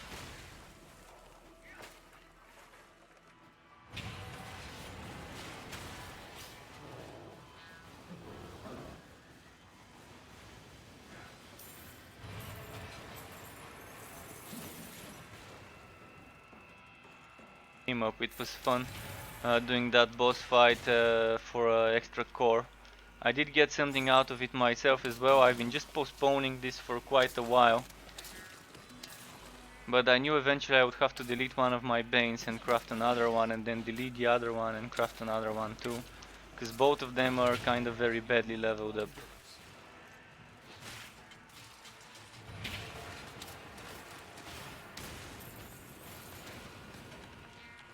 If you're planning on crafting the Bane weapon, you might as well start crafting it if you have the materials, because it takes a whole 12 hours for it to get crafted.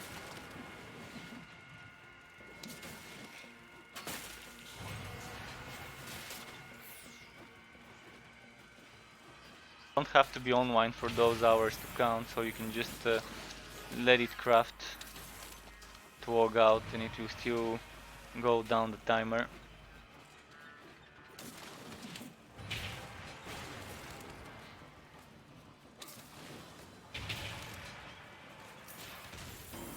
Playing with now, I'm playing with fire, okay.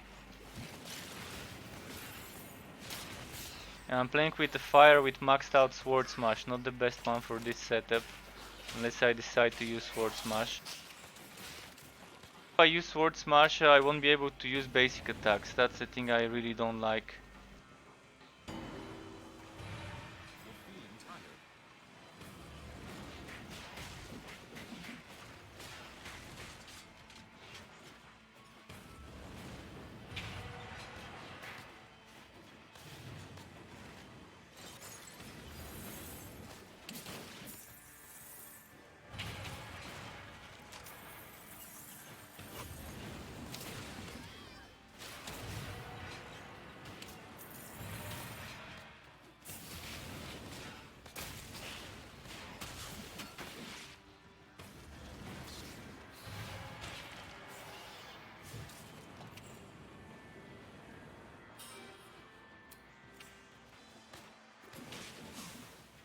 Do a few more maps on this character, but if anyone wants to see mage or forged, do let me know, I'll switch.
Your endurance is decreasing.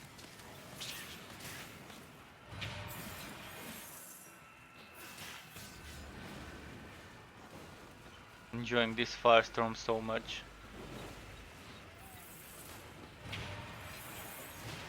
Love the effect, I do love how much damage it does altogether to so many enemies in range. Want to go for a build that amplifies this, you can get, as you saw, items that give you over 50% cooldown reduction for this relic skill. There's items that give you extra duration per kill. You can probably have it around 100% uptime with the correct build. Playstyle, you have to keep killing enemies. The only thing is this does not affect the duration of the meteors falling. I think it only prolongs the duration of the regular buff. The one that lingers even after you've reached the limit of meteors falling.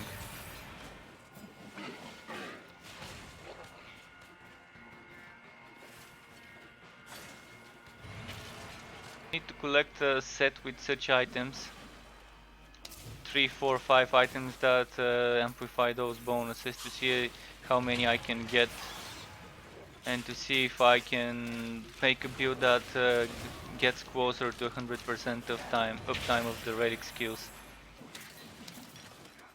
Killing constantly with them.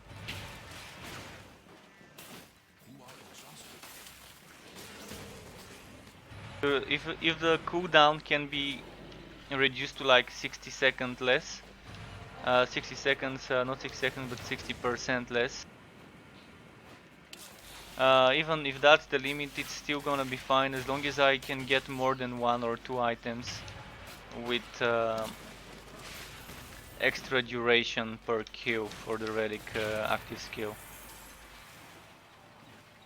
If I can get 5% per kill or something of the duration, If the duration is 30 seconds, and I items, that would be 3 seconds per kill for the 10%. Just 1.5 won't be too much. So if I try to get 4 items with 5%, to get 20% extra duration per kill of the relic active skill, that's gonna be 6 extra seconds. 6 extra seconds, you kill 10 enemies, then you get it extra 60 seconds.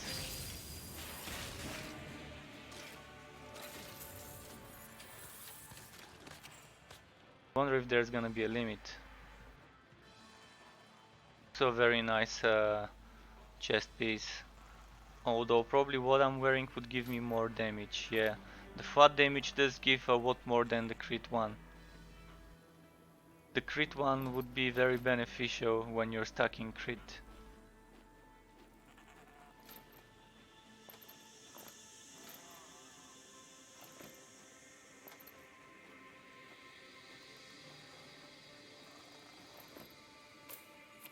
Very hard decision here, whether I want more HP and physical or whether I want more defense and crit. Maybe if the other one had HP and it was 2 times HP and 1 times crit, it would have been better. But I guess for now I'm just gonna save it here.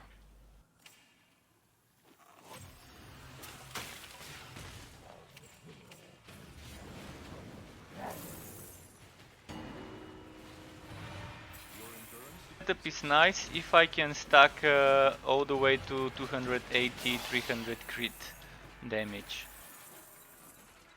Combine it with a few more pieces like legs, gauntlets, shoulders with crit damage, then it would be fine. But if just one item, then losing that 700 flat damage would be kind of a waste.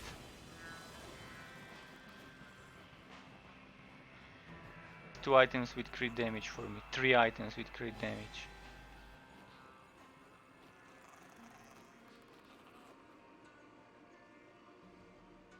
So the shoulders are 23, those are 29. A weapon or offhand would be fine, like this one.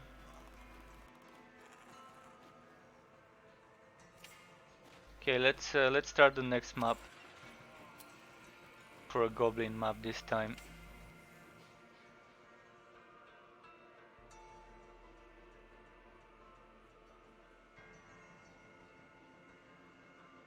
If anyone wants to team up or wants to see me play a different character, let me know. I'll be saying that every now and then when I remember about it.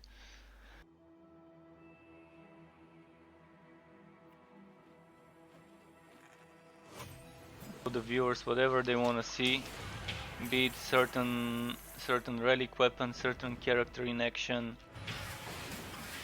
frontier compared to another one.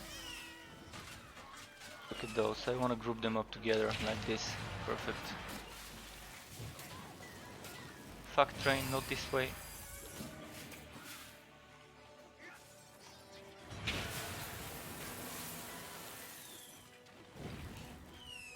Still there, wow, okay.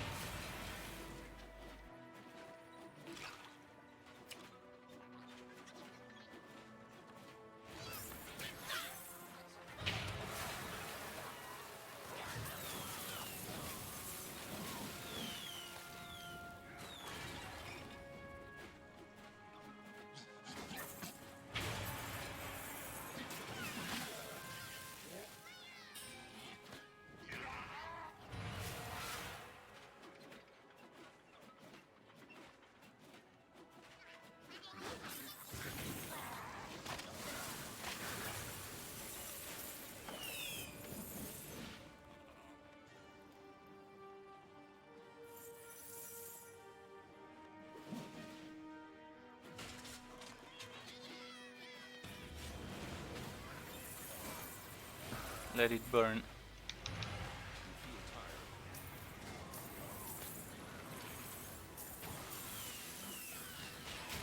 Although when there's a Limulator map going on and you use that Firestorm OP ult, it's kind of hard sometimes to see some of the bombs falling, to the meteors falling.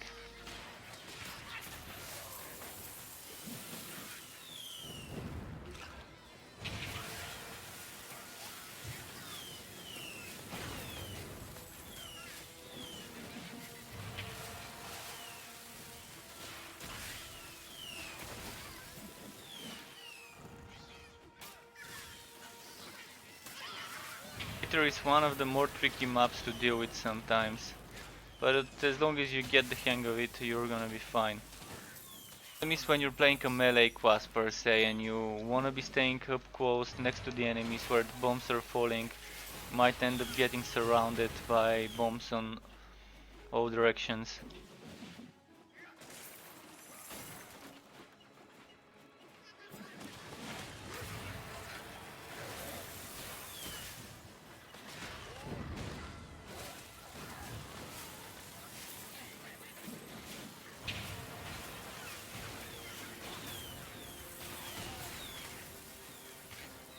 Can't move?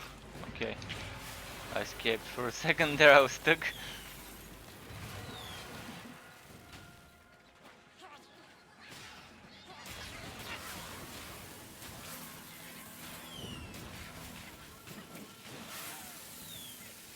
Bombs here. Pet, don't die. Okay, I healed him right in the last second.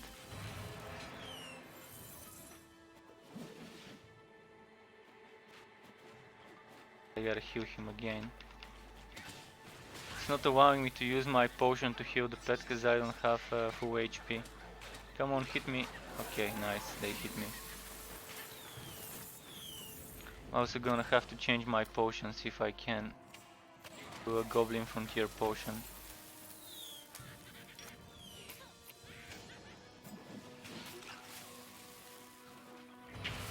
Your endurance is decreasing.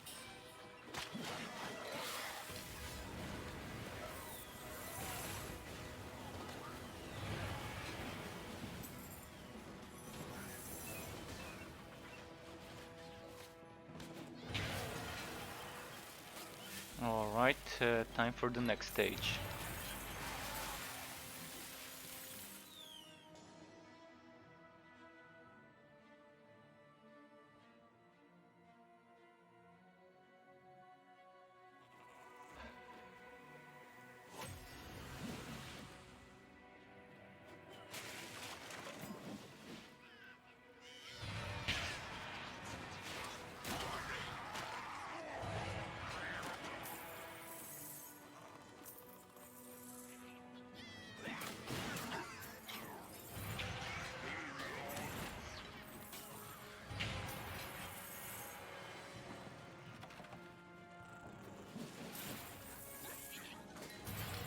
You're exhausted.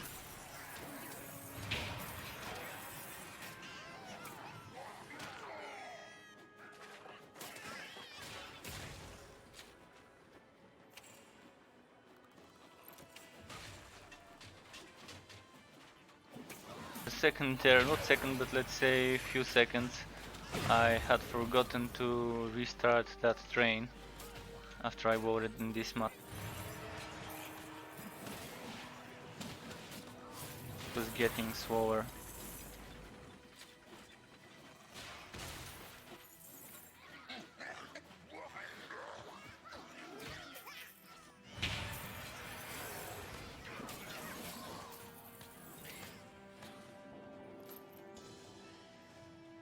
Okay, not bad. More items with damage to pound.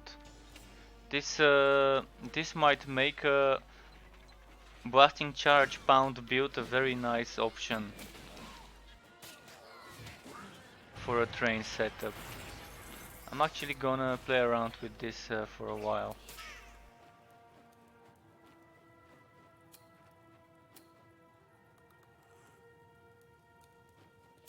This will be number 4, number 2. So instead of ghost train, I'll be focusing on a bit of pounding. Pound away. So I've got what? 18.8 and another 16.3% extra damage with pound. Let's get extra damage around your train. Well, actually it's the same item, so I can kinda either have one or the other. Anything else?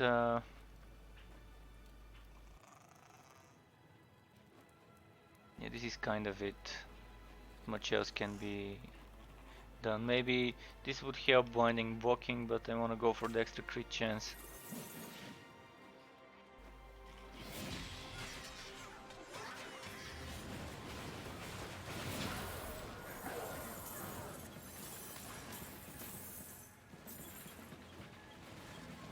this would make my AoE master my lineage build very efficient if someone doesn't want to use the ghost train as much and wants to focus on the busting charge pound combo. Busting charge pound hammer spin to finish whatever.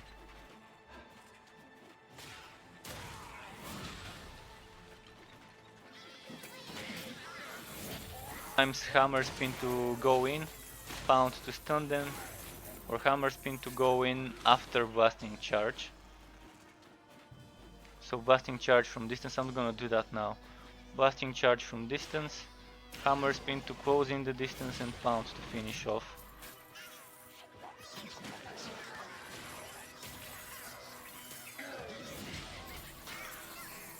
I'd like to see a nice item that modifies pound.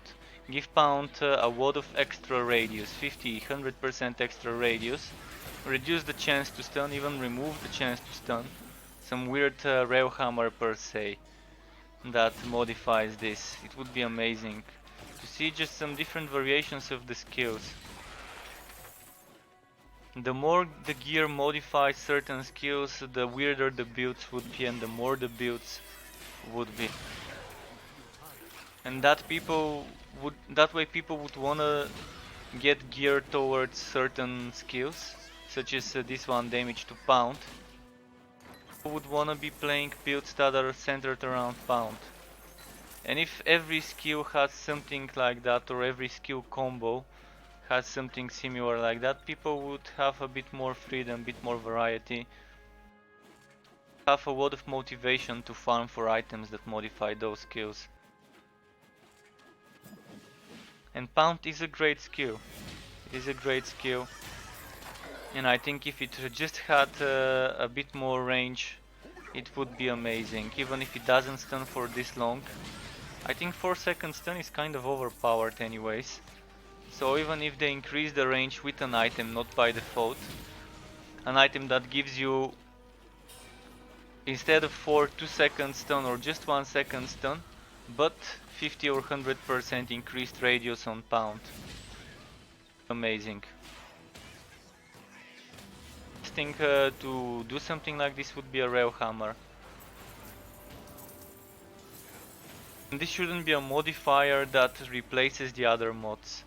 I think probably it would be nice to have a rail hammer that has twice the crit damage that a normal item can do. Currently, as I've been saying since long ago, two-handed weapons are very bad in comparison with one-hand and off-hand. First of all, you can't get 20% crit chance with a two-handed weapon, but if you're using an off-hand and a main-hand weapon, you can get 20% or 18% crit chance. You can also get 50 plus 40 or let's say 50 plus 50% crit damage. So let's say between 80 and 100% crit damage can be achieved with a main hand off hand combo that both give this bonus. Whereas when you're playing with a two-handed weapon, I don't see a two-handed weapon that gives between 70, 80 and 100% crit damage. Just doesn't exist, and it just doesn't make me wanna play a railhammer even with this 100% railhammer damage. Same goes for staffs, even though they're currently imbalanced and have increased attack speed compared to even the swords that are supposedly faster. So I think there needs to be a complete rework in regards to weapons and their base power and the amount of things they get from mods. Even if a two-handed weapon doesn't get 2 times the numbers of a one-handed weapon, it should at least get 80% of the things a one-handed weapon can get.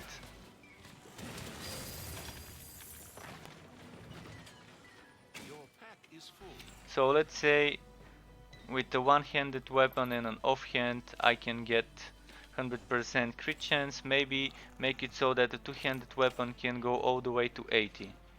Not to 100 but to 80% crit, not crit chance but crit damage.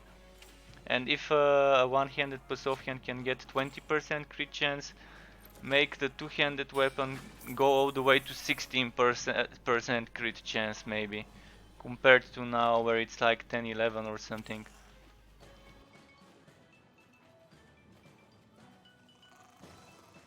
I just think of it this way. This is 44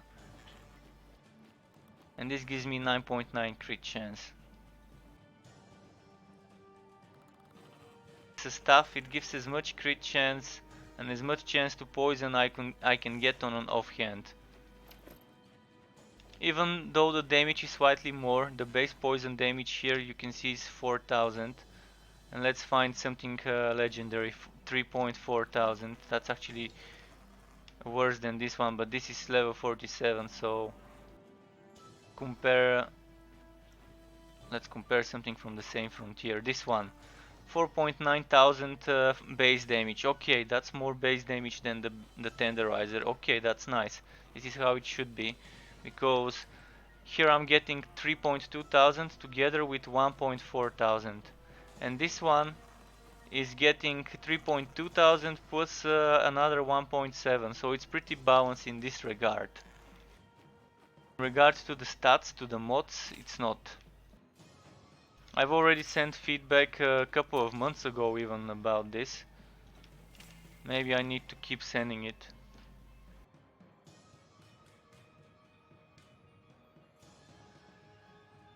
The only thing to make me play a two-handed weapon would be while leveling up, not having a better one-hand off-hand combo, and that's kind of it.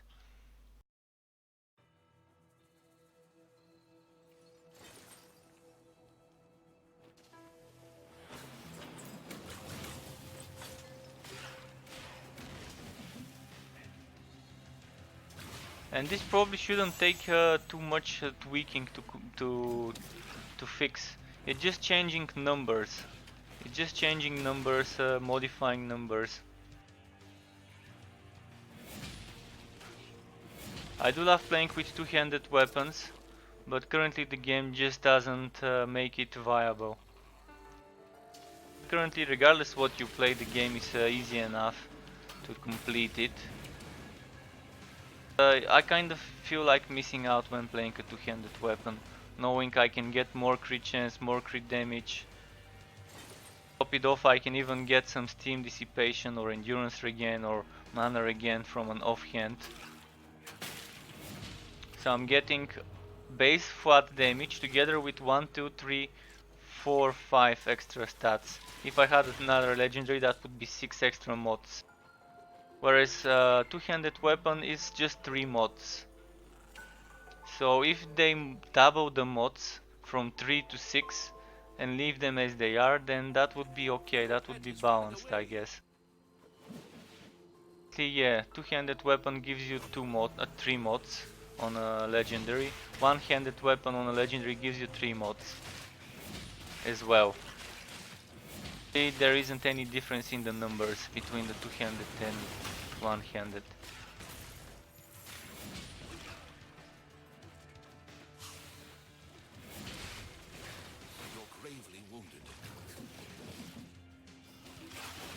It would be nice to see staffs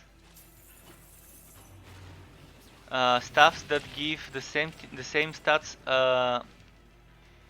an offhand can give. So endurance regen, steam dissipation, and mana regen could probably be added to the staff as another drop, as another mod, like 4th, 5th and 6th mod, to be able to give you some of those stats, whereas great swords and rail hammer should not be able to probably give those.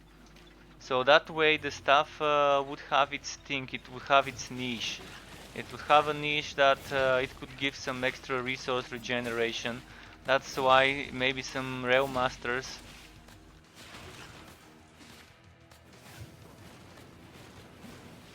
want to actually use staffs instead of rail hammers, even though they have a passive skill that gives them rail hammer damage.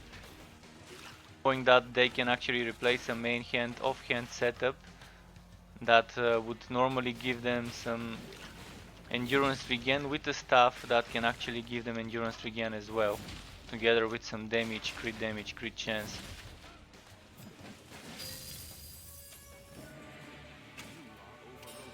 And I don't think it will be breaking the game, it would be fixing it, because currently it seems very broken in regards to weapon balancing between the one-handed and two-handed.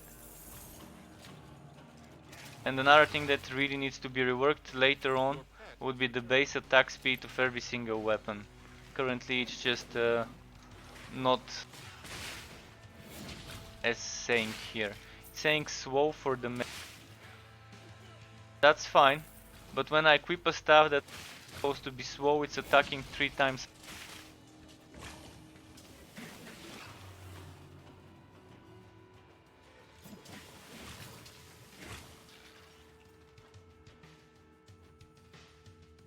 Mace is slow, 225% weapon damage, and sword is fast, and it's up to 3 targets, 75% weapon damage. First it attacks faster, then it attacks up to 3 targets for a total of 225 damage. So it's faster than the mace, but it does the exact same damage. So I don't think this is really balanced. And why is the mace slower than the sword when they're both one-handed? It's probably heavier, logical to make it a bit slower, but then make it do a bit more damage than a sword does. Or make it be able to do something else, like knock back a target by default or something. Some edge. If the sword would be faster, the mace needs something to make it stand out. Because first of all, it's getting nerfed by only being able to hit one enemy. Then the damage is the same, but it's just on that one target instead of spread between 3 targets. For single target damage. The basic attacks are very lackluster, and in general many builds would just prefer to use a skill instead of basic attacks. While you're leveling up, you're just kind of forced to be using basic attacks because you don't have enough skills. But as soon as you max out some skills and you can actually afford using a 6 skill setup, then things change a lot.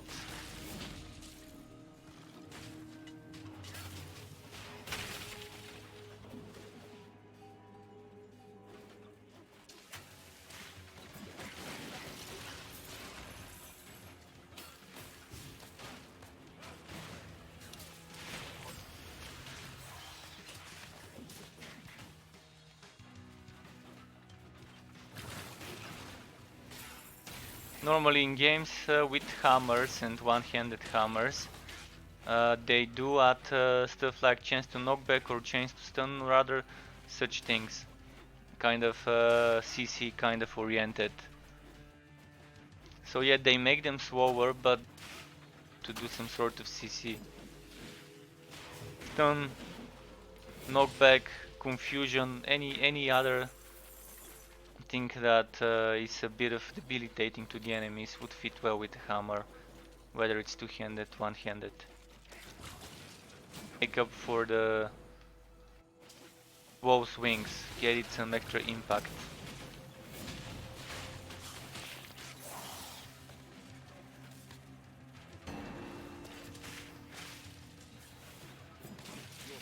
And I do like that the staff attacks faster.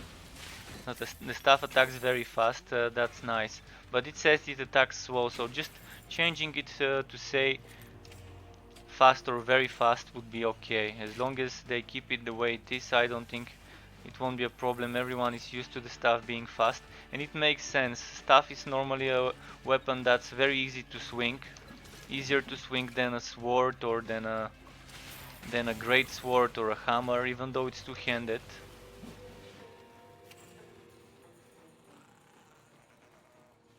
What I think is a staff should have built-in block chance. All staffs should have built-in block chance. All two-handed weapons should probably have built-in parry. Parry or block. Whether it's parry on all two-handers or just on some of them. I think block chance or parry. And maybe a combo. Some could have parry, some could have bok chance. This would be something nice for two-handed weapons.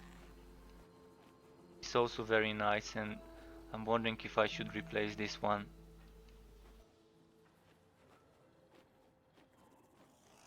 Might sacrifice this extra boat for this one.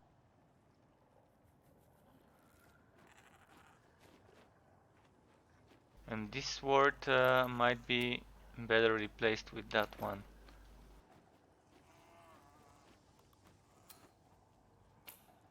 Oh, wait, this one is less damage. Slightly more chance to shock. Yeah, let's just keep it that way.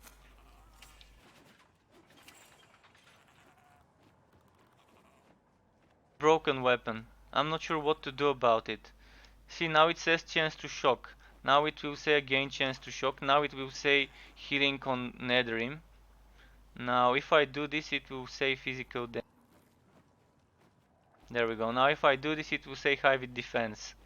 And if I do this, it will say goblin defense. And let's see what other item I can get it. Now I can get it to do stun duration. There we go. If I want attack speed, bam, attack speed. If I want chance to poison, okay, chance to poison.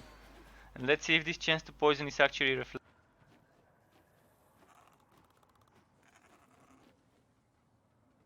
Yes, crit chance, because I hovered over this one.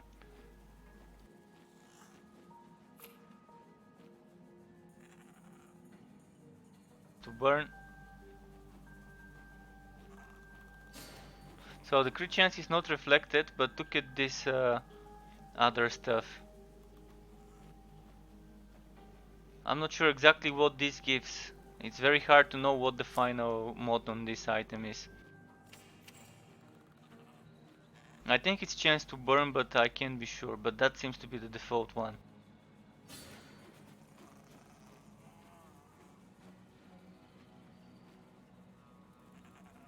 I'm gonna try playing with it just to see how it works.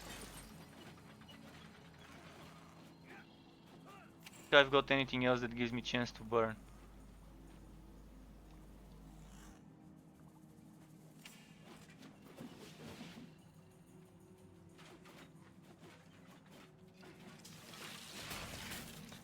You're hurt.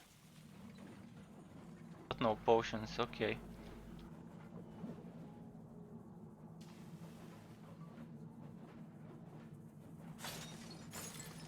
Big map ended up sucking out all my potions.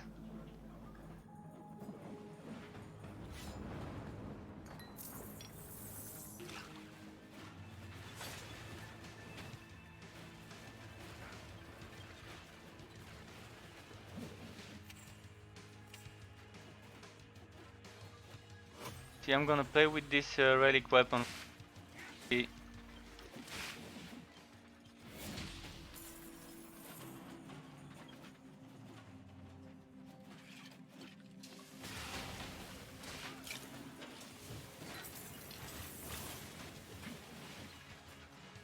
I'm still within the duration of this relic weapon thing, because I keep killing and it just kept increasing the duration. The problem is the cooldown doesn't start until the duration is over. So even if I keep killing things to prolong the duration, I can't get the cooldown more than 50-60% down, because I think only weapons can give you reduced cooldown for the relic weapon. The relic weapon duration on kill, I think it's also just from weapons. Maybe something else can drop it, but I don't think I've seen it yet. It's something I really want to be experimenting with, but I would need more items with certain modifiers, just to see if something can be stacked. But I do think this cooldown should start as soon as you use the skill, not as soon as the active skill ends. That way it would be viable to use items with relic weapon duration on kill together if you can stack it with cooldown reduction. If you get the cooldown down to 60 seconds from 120, and you can, I've gotten items that can get it down to even 50 something seconds. that's gonna be fine. That way, if you can prolong the duration to match the cooldown, the 100% uptime.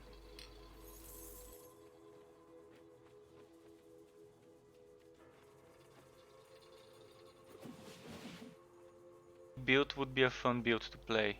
I would surely love to spend some time playing a relic build if I can get one formed to keep 100% uptime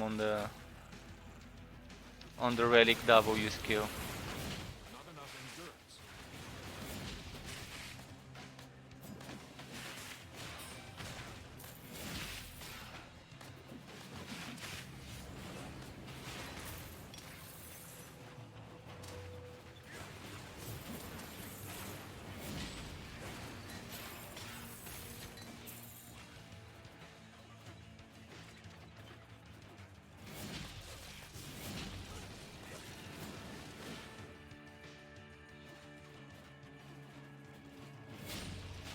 And I think the relic weapon build would be very good in the other Hivit maps, the ones where there's monsters in a linear setup and you just keep killing forward and forward.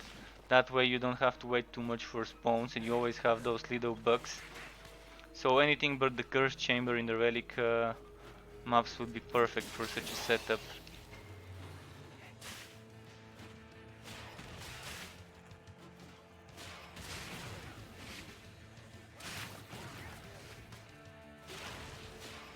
You need more endurance.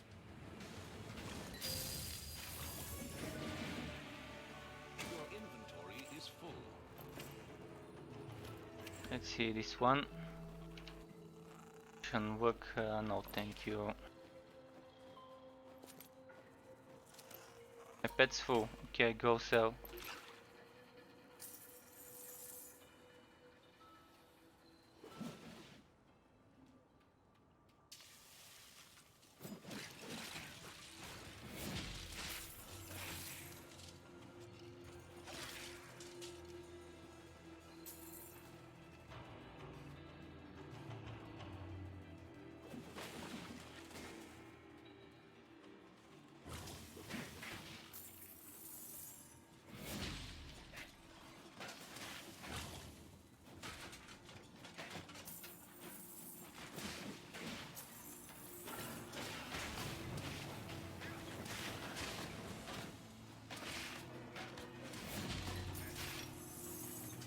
You are near death.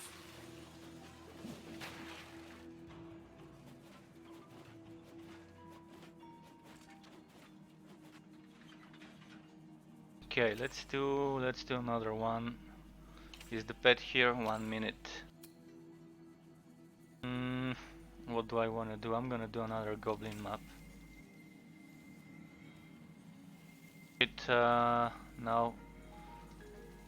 Now this is happening. The thing where I'm gonna get a roll back. I'm gonna wait for my pet to return. That maybe might force it to save my item, so I don't have a roll back.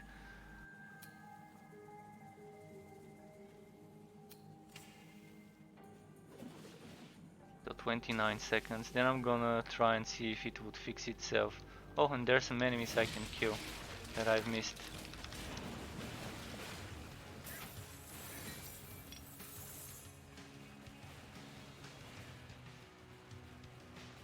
Pet return.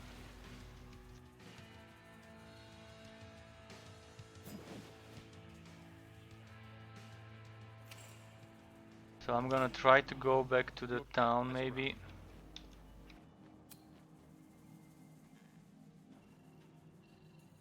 The pet returned, I think this fixed the glitch. Because it allowed it to force save the data.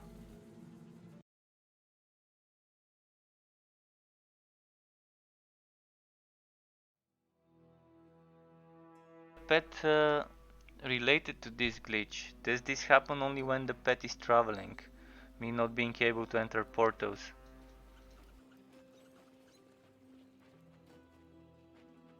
I'm gonna try and enter my portal to see if it will bring me back to the map I was in. to the bottom of this build, not build, but this glitch to see what I can suggest is the reason to the developers when I report it. Because currently I don't know what to tell them. I can tell them, yeah, I can't enter my portal sometimes. And that's it.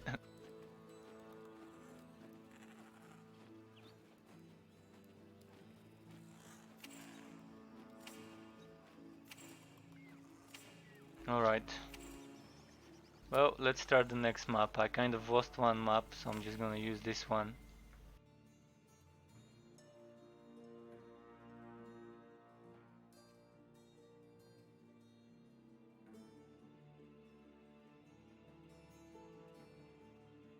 I think maybe one or two more maps and then maybe I can stop the stream early. It's 12:14 a.m. so 14 minutes past midnight. Usually around 30-40 minutes past midnight I mute my mic. But instead of going for a mute my mic kind of thing, this time I'm just gonna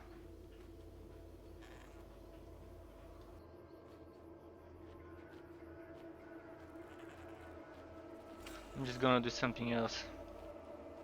I'm just gonna probably start playing Age of Wonders, but first of all I have to start downloading it. That's why I would have to stop the stream. I would have kept the stream and just switched to the game if I had it installed, but I have to download it, install it. Might take a lot of time. Steam actually boosts my download to the maximum I can get for my price plan.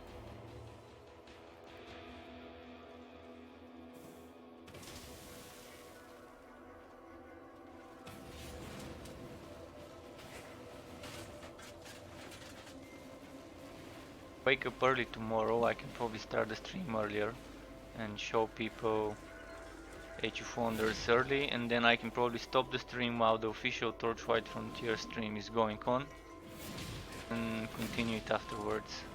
But remember guys, tomorrow, Friday, AM PDT, be on the lookout at the official Torchlight Frontiers channel. I'm not saying you might end up getting a key there, but every now and then there are keys thrown around in the chat that you could copy and paste and activate.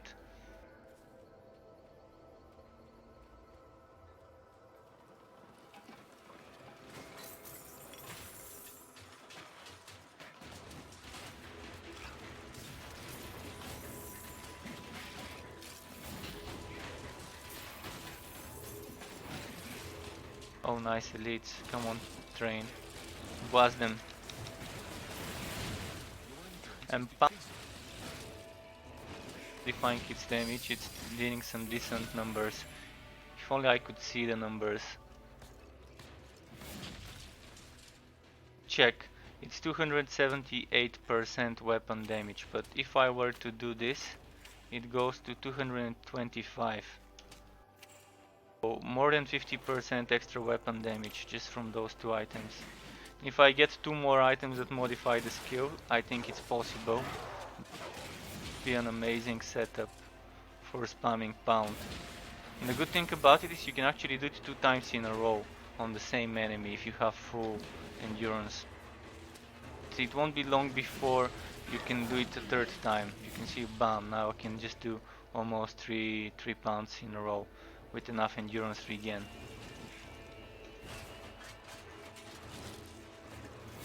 You're close to dying. If I were to play the pounder build, I would probably be playing with the shield train. I'm gonna show you why.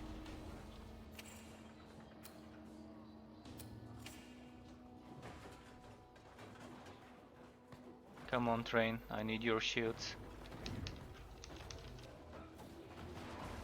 Not this way train, here. Hey bro. Hey Jude, nice to see you again. How are you?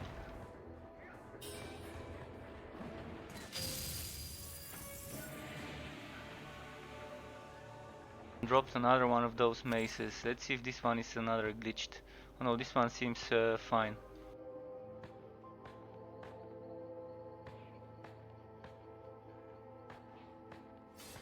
I'm fine. Nice to hear, nice to hear. If you wanna play together, I'm not sure whether you were one of those people who game already, but if you want to team up, let me know. I wouldn't mind playing a bit with someone in some endgame maps or some wall level maps or whatever. Let's go see the chestwood. Probably go back to playing the mage. One's got a full inventory already, and this one will go for sale. Do a few more maps on the mage, maybe 2 more maps on the mage. If you want to keep seeing me play this character, I can keep playing it. Also, I don't mind changing to forged, so just let me know if you want a certain character.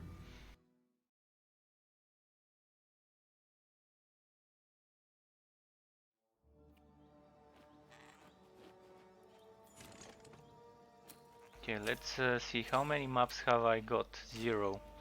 So I'm gonna buy 1 Hivit and 2 Goblin, because the Goblin might end up being a graveyard. Actually buy 1 more Hivit just in case. Any progress since last week? I'm not sure what could be defined as progress currently. I mean, yeah, one of my characters is almost max level, the others are already max level. Currently I'm just min-max farming for better gear, but it's not much things that could be better gear for me currently.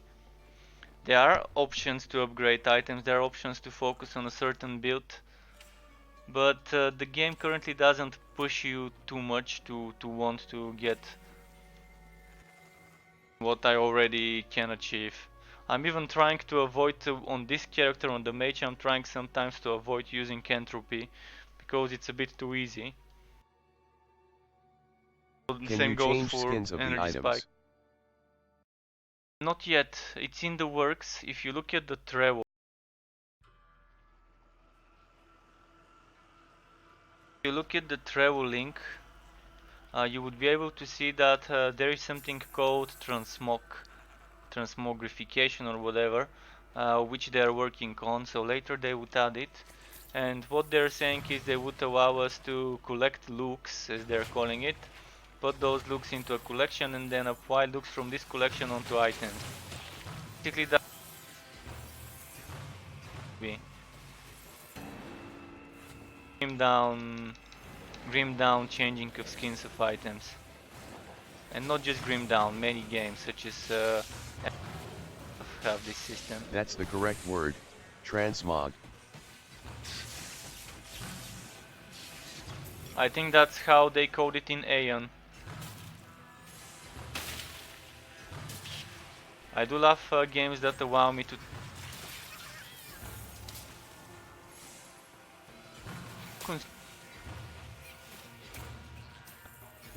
it would be.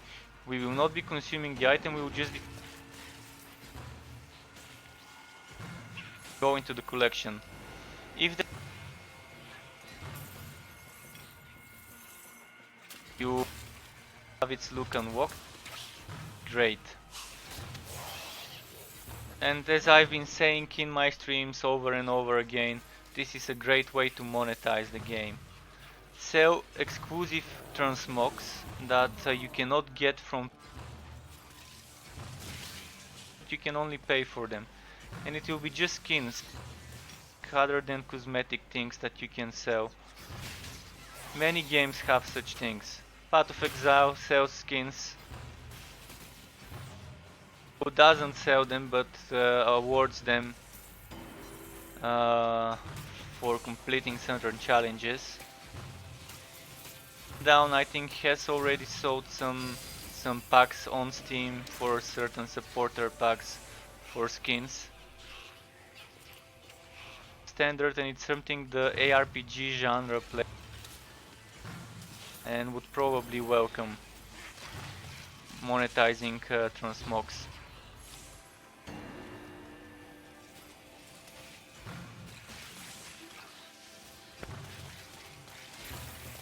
I've also been saying it works in such a way to add some pets into the cash shop and sell them. This is a skin. Of course, when you capture a pet pet skills, but maybe they can just sell those pet skins, some special looking pets in the cash shop. Maybe they can take away for free some special Halloween pets, 4th of July pets and stuff like that, some different skins. This will also be nice to have some seasonal content, seasonal themed content with weapon skins, with pet skins and stuff. And if it's just cosmetics, it will be nice. And if they want to monetize cosmetics, means go for it. People have been paying for vanity for quite a while in the online games world, so it's perfect. As you can see on the travel, they are working on it, so it will be coming soon, maybe in a few months. If not with update,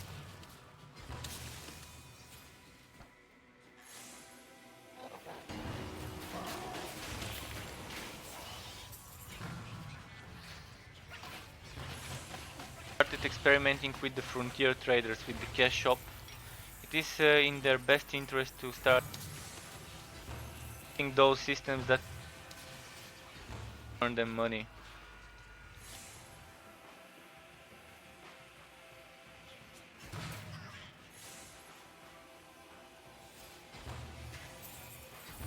You see, I look like very mixed character.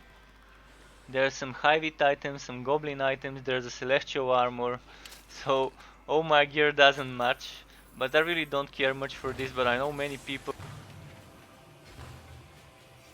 Oh nice, and if I had an option I actually would make my character wear the exact same set looking item. The option, why not take advantage of it?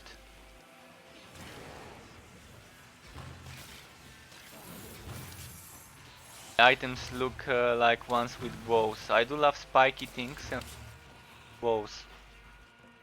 But I love armors with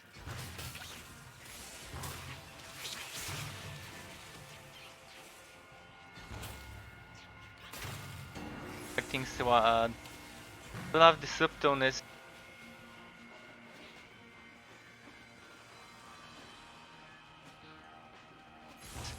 So it does fit very well with my preferences. It's said I do love the for the mage.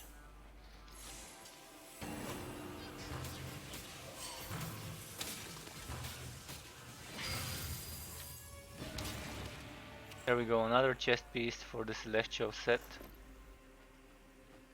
This is not a bad one, but yeah, it's not as good as what I've got. Losing some crit damage if I wear this. Go for sale. See, I don't find something better than this armor. I can find better than this, because I can find a legendary with one extra mod. But this is kind of amazingly wrought items. One is amazing as well, but I would prefer instead of gold work something else. Maybe instead of high with defense again something else.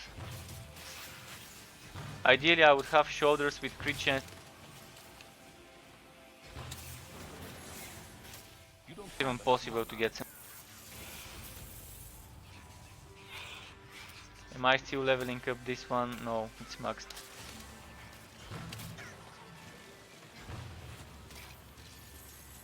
But yeah, this game, regardless whether I get tired, I always come back to it. So even if I spend a day, even if I spend them, I would always wanna come back to do some monster killing, even though it's in alpha and there's not much to do. I've already said I spent 100 something hours in this game. It won't be far off if I say 450 hours together with all my streaming, all my build video recordings, and my off-stream, offline playing sessions. So I started playing the game. I think I started playing 5-6 months ago or something. Maybe in April, maybe in March, I'm not sure.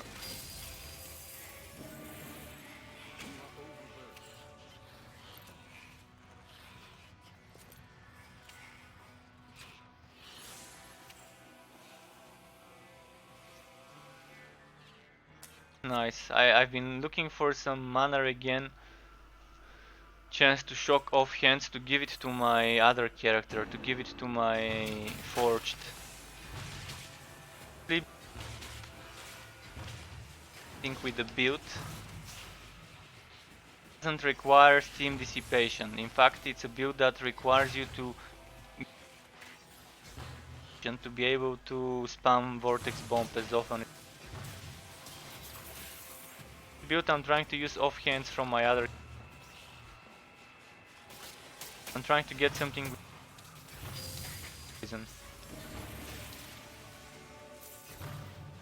It's one hand and stuff.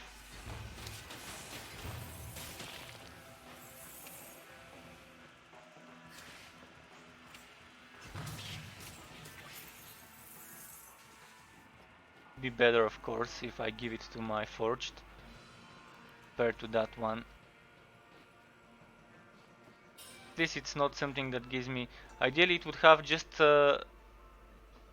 mana again per second in the base mods, and then at the bottom chance to shock and additional bolts, maybe. This one is also nice, attack speed and physical damage, but the build doesn't use attack speed there.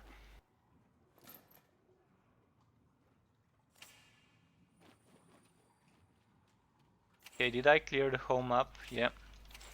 Next map then.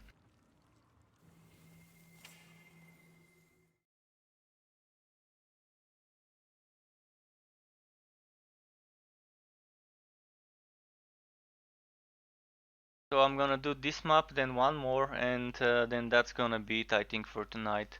I wanna get some playtime with Age of Wonders before I stream it tomorrow.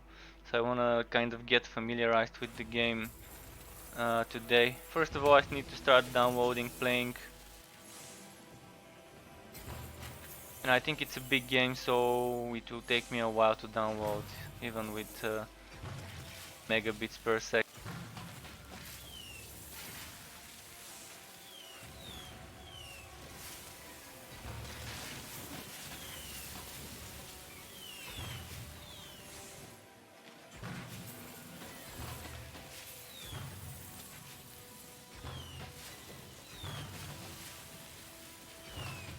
On easy mode, a lot of entropy on this build. This is the easy mode for emergency skill.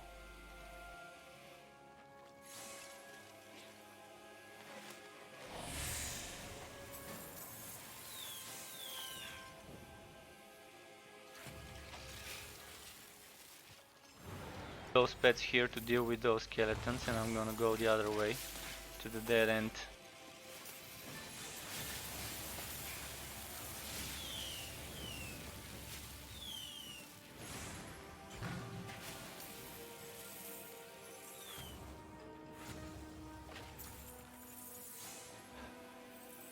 Now they would spawn. Try to trigger those spawns earlier, they didn't want to. I guess those are not easily triggered. They've got bows of steel.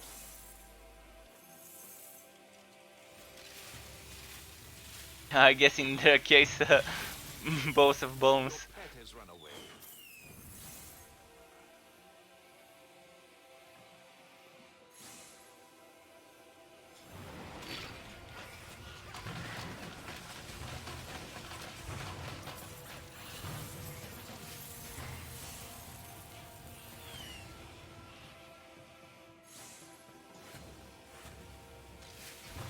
Of bows of steel. This reminds me of the Ventrilo throw with the Duke Nukem bows of steel line. Back in the days when people were using. I think if you guys don't know it and just wanna know what I'm talking about, I think typing bow Ventrilo throw would probably pull. By going into some MMOs, guilds Ventrilo server, and the bad part is that they're actually enabling the throw. They just keep raging and stuff and making his job actually easy for him. They keep banning thinking, oh, he does, he just spam, I've got Balls of Steel, this Duke Nukem, Duke Nukem wine.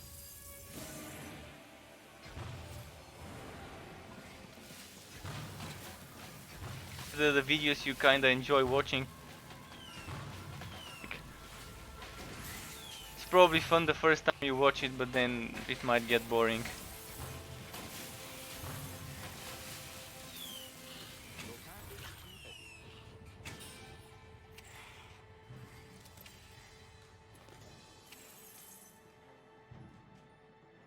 See, this is not bad, but again, I'd rather have more crit chance than more HP. Especially on a mage. Mages, I do love the glass cannon builds, although on some MMOs I found out that having a damage dealer nuker with extra HP has to be a very nice setup for solo play. Because in some games the nukers already have the damage and the AoEs. Do whack some HP sometimes, so sometimes for solo extra survivability is not a bad choice. Group play, I found out that when you have holy tanks, etc., then sometimes going full glass cannon isn't a bad option.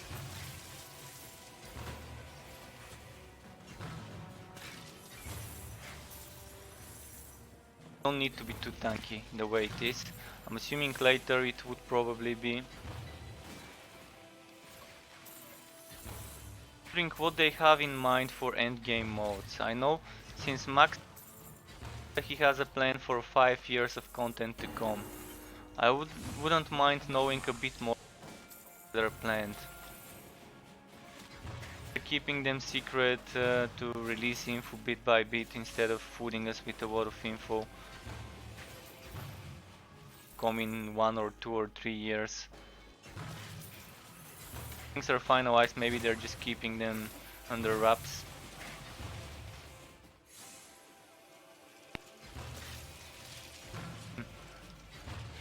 Actually very good news if it really is true.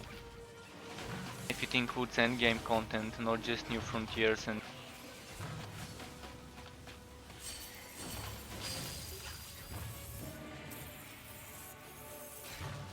the game has a lot of modes that are fun. Currently with the weirdness of the world. The world side, it's not too serious, but it's not too cartoonish or humoristic as well. And really be taken into interesting places. Really, this one I don't need, but that was nice, getting a legendary from a destructible. This was my first legendary drop from... It's possible to happen, but there you have getting a legendary.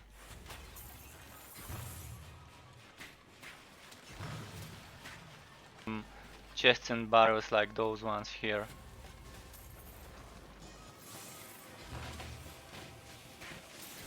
This game, the way it's set up, the way the world is tight, you can have very fun endgame modes. Kind of free shift. Otherwise, if the game was too serious, you couldn't have some fun modes without them feeling out of place. Even add some mini games that MMO games sometimes add. Obstacle courses that you don't actually fight, you do like a running jumping puzzle, like a platformer kind of version.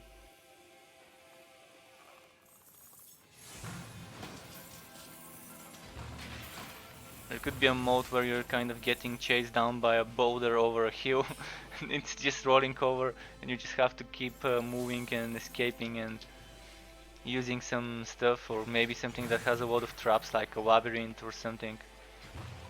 It's hardcore as the labyrinth in Path, but it would be nice to have maybe some sort of things like that. Some sort of puzzle with traps and other thinks that at the end you fight a boss, but during that you kind of have to go through lots of trials and stuff. Trials actually is a very good word for that type of mode.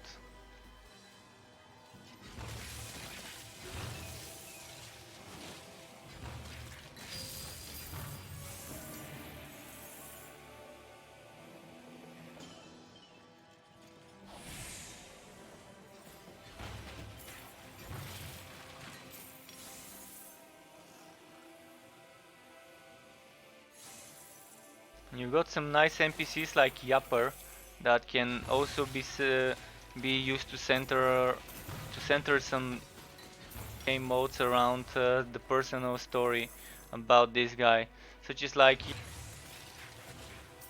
and you have to help him retrieve it by completing this.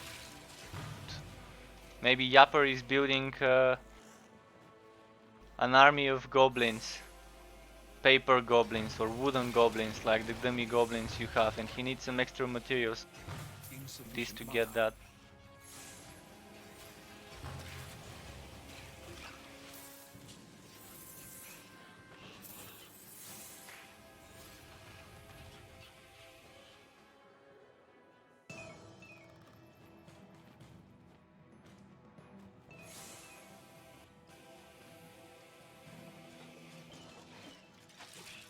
Pull all the enemies.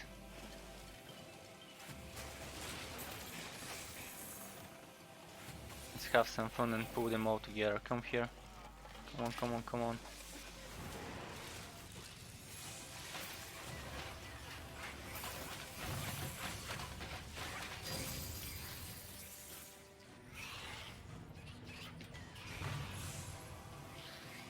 So this portal, if this portal spawned around here, it would have been a bit better. Because sometimes when you spawn here, you go here and that's kind of around where you kill the boss normally. If you rush straight for the boss, then you might end up trying to pick up an item and entering this portal. Or probably if you just spawn the portal after looting the chest and saving the pet, then it would be better.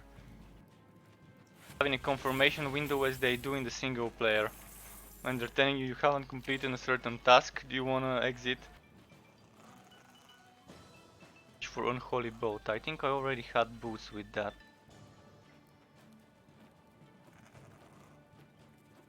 Maybe not here anyway, so I'm not gonna keep that. So I'm gonna do one more map, and then I'm gonna end the stream. Final map. Let's make it a Hivit. 12:41 AM here, so it's pretty late. I should have already muted my mic.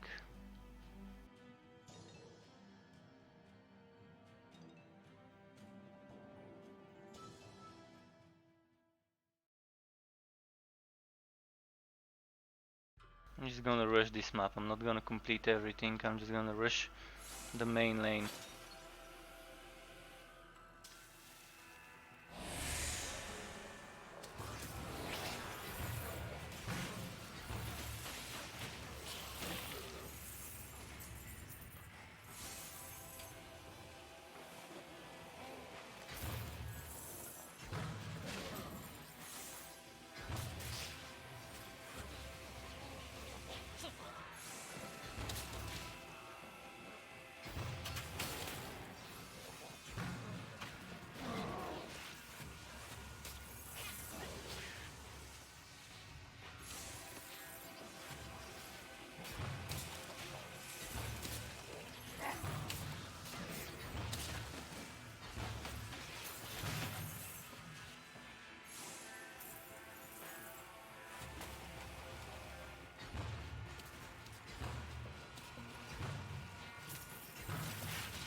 assume the main.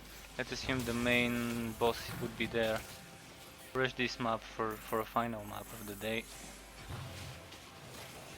Now, already kind of getting too late.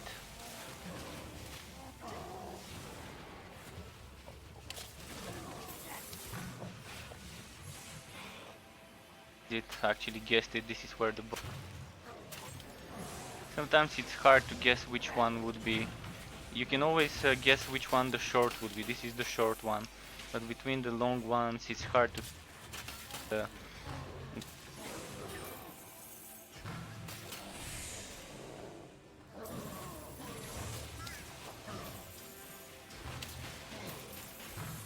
Wonders Planetfall.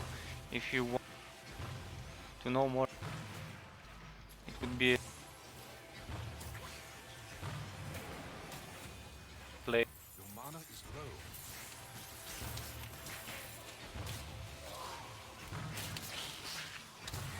low. I used to be kind of okay in games like Heroes and like, oh, this is amazing.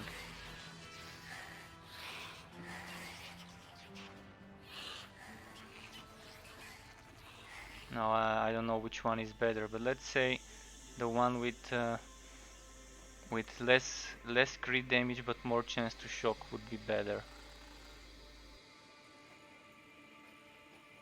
One is Heavy, the other one is Goblin, so I guess both are good, so let's keep them. Let's keep both of those, and I'm gonna have to get rid of something. Let's get rid of this. If you wanted to see Age of Wonders Planetfall, with I'll be streaming it. And I used to be Heroes of Might and Magic. Even in Age of Wonders 3, it didn't used to be that difficult. It felt very easy. After you kind of get hard for the NPC, even on the hardest difficulties. Maybe I see it, so maybe